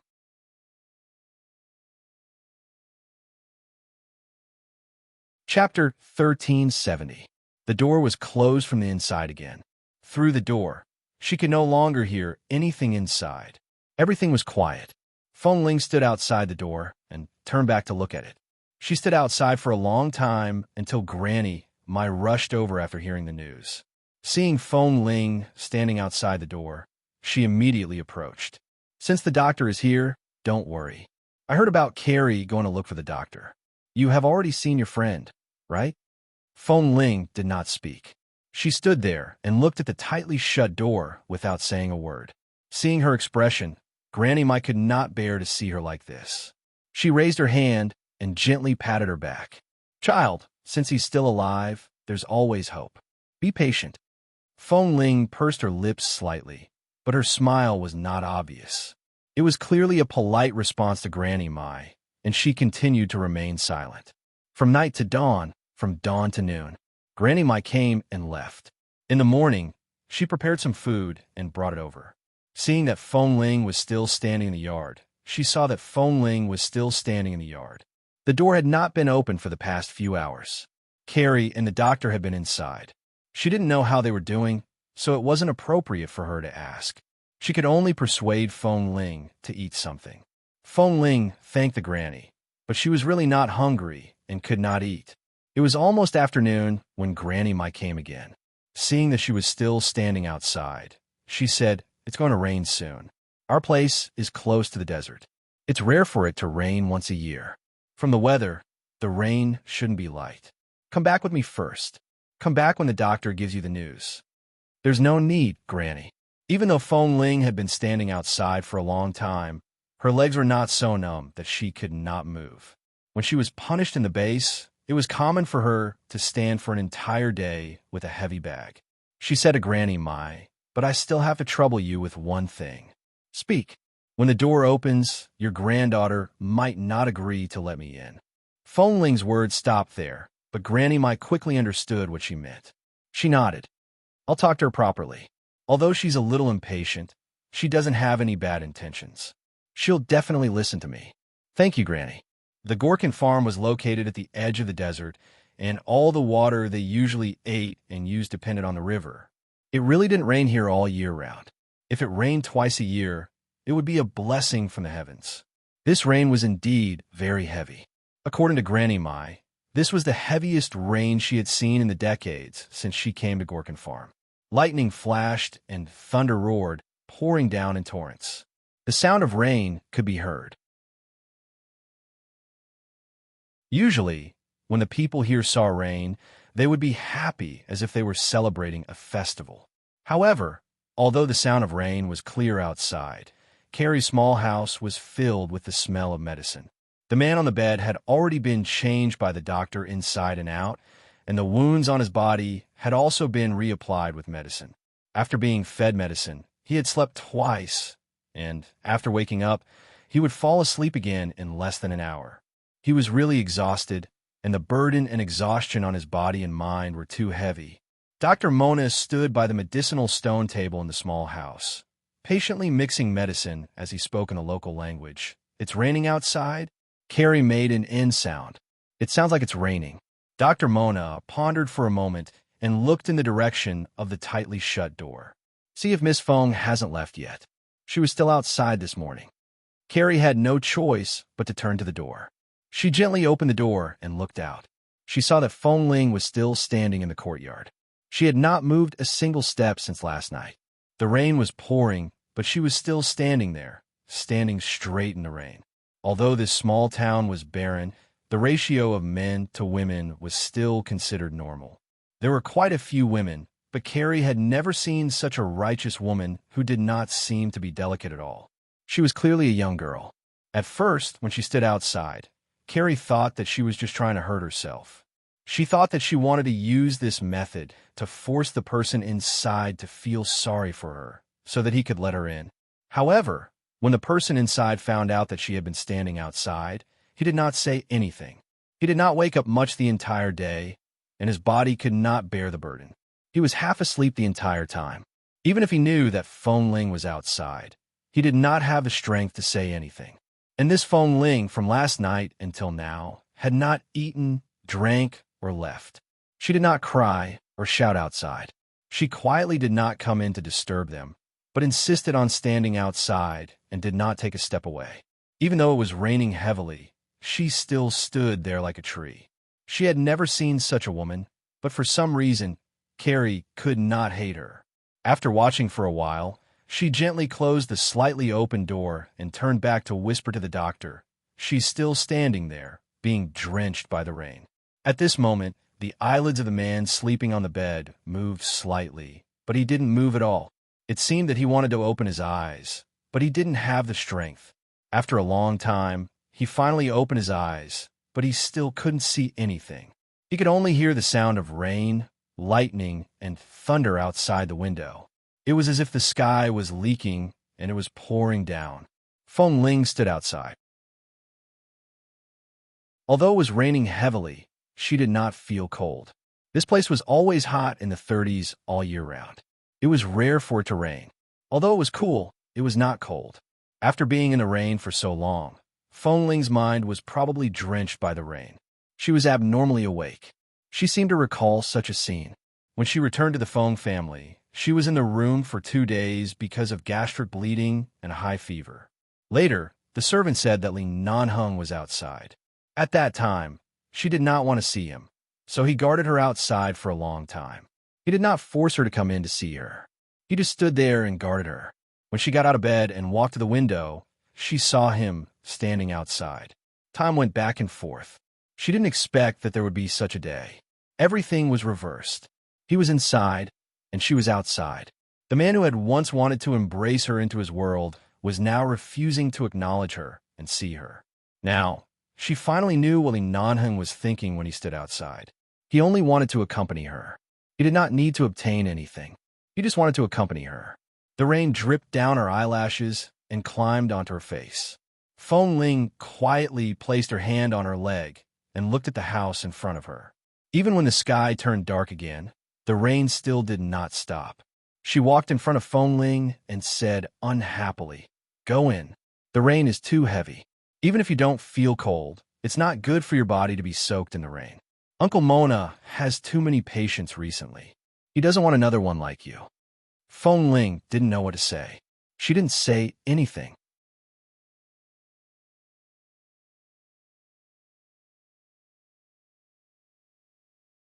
Chapter 1371.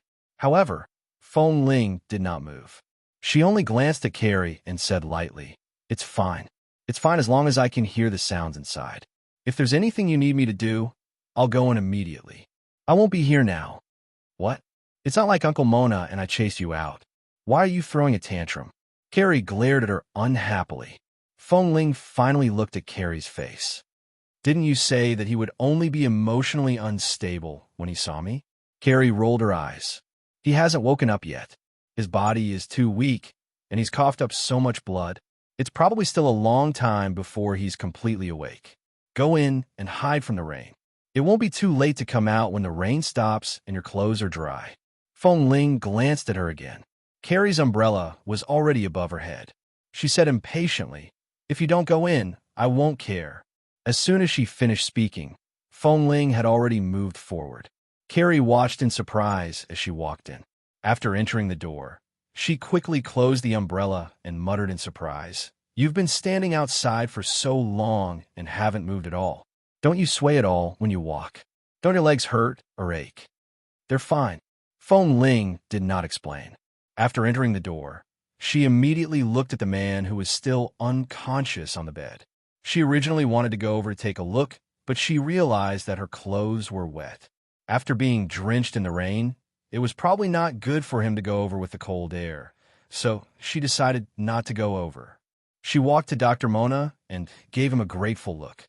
Dr. Mona didn't say much and just smiled politely.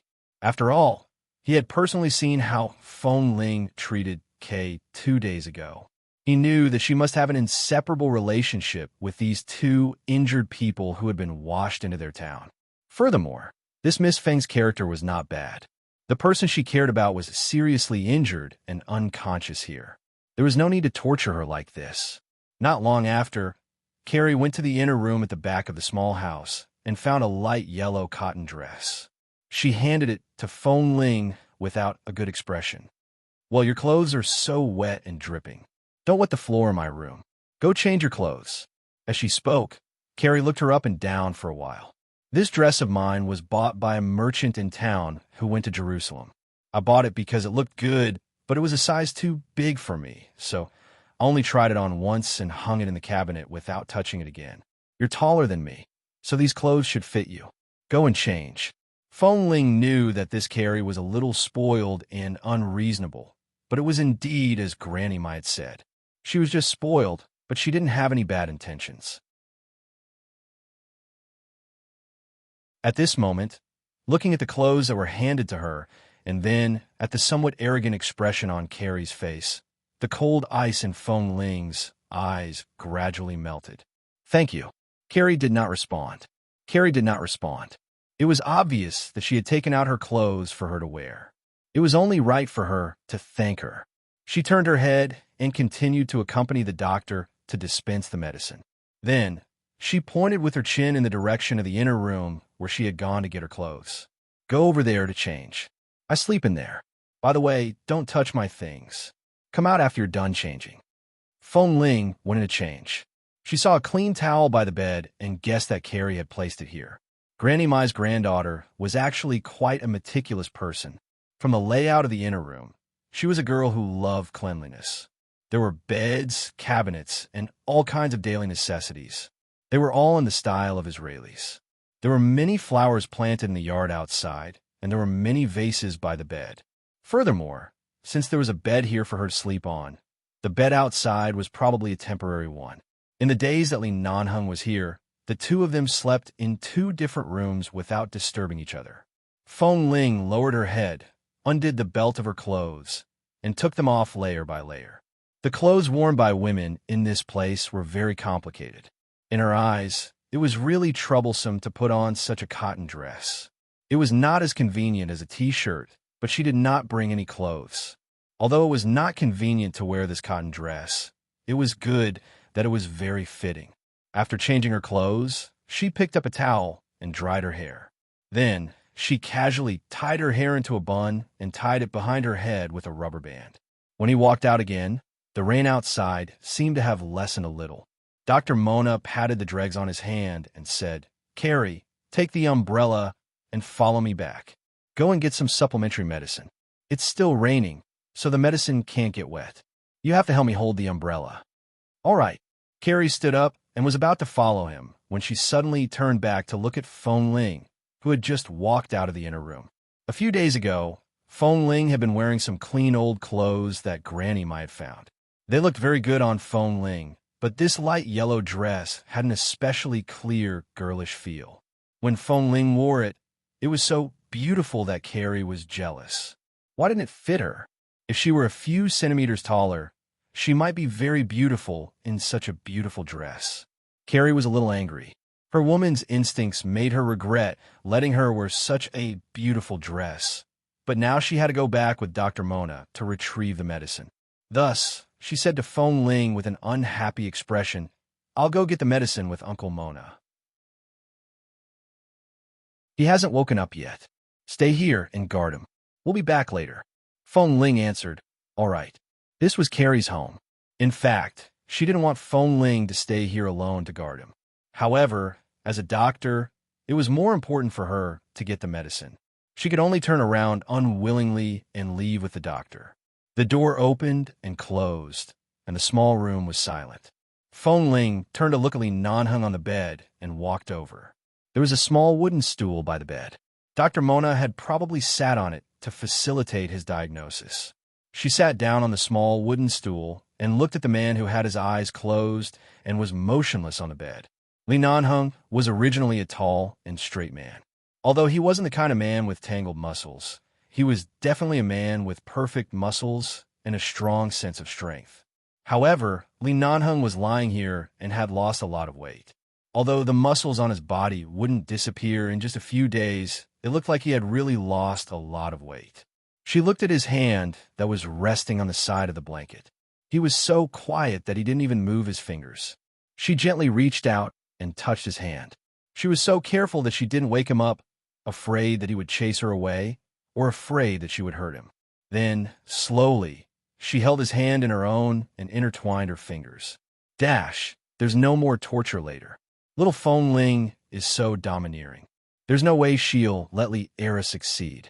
Even if she has to kidnap him, she'll kidnap him back to Los Angeles. He's so weak now. He can't beat her, right? That you're tuning in to the Romance Rendezvous YouTube channel. We're so grateful for your support, and don't forget to subscribe to join us on this incredible journey through captivating stories.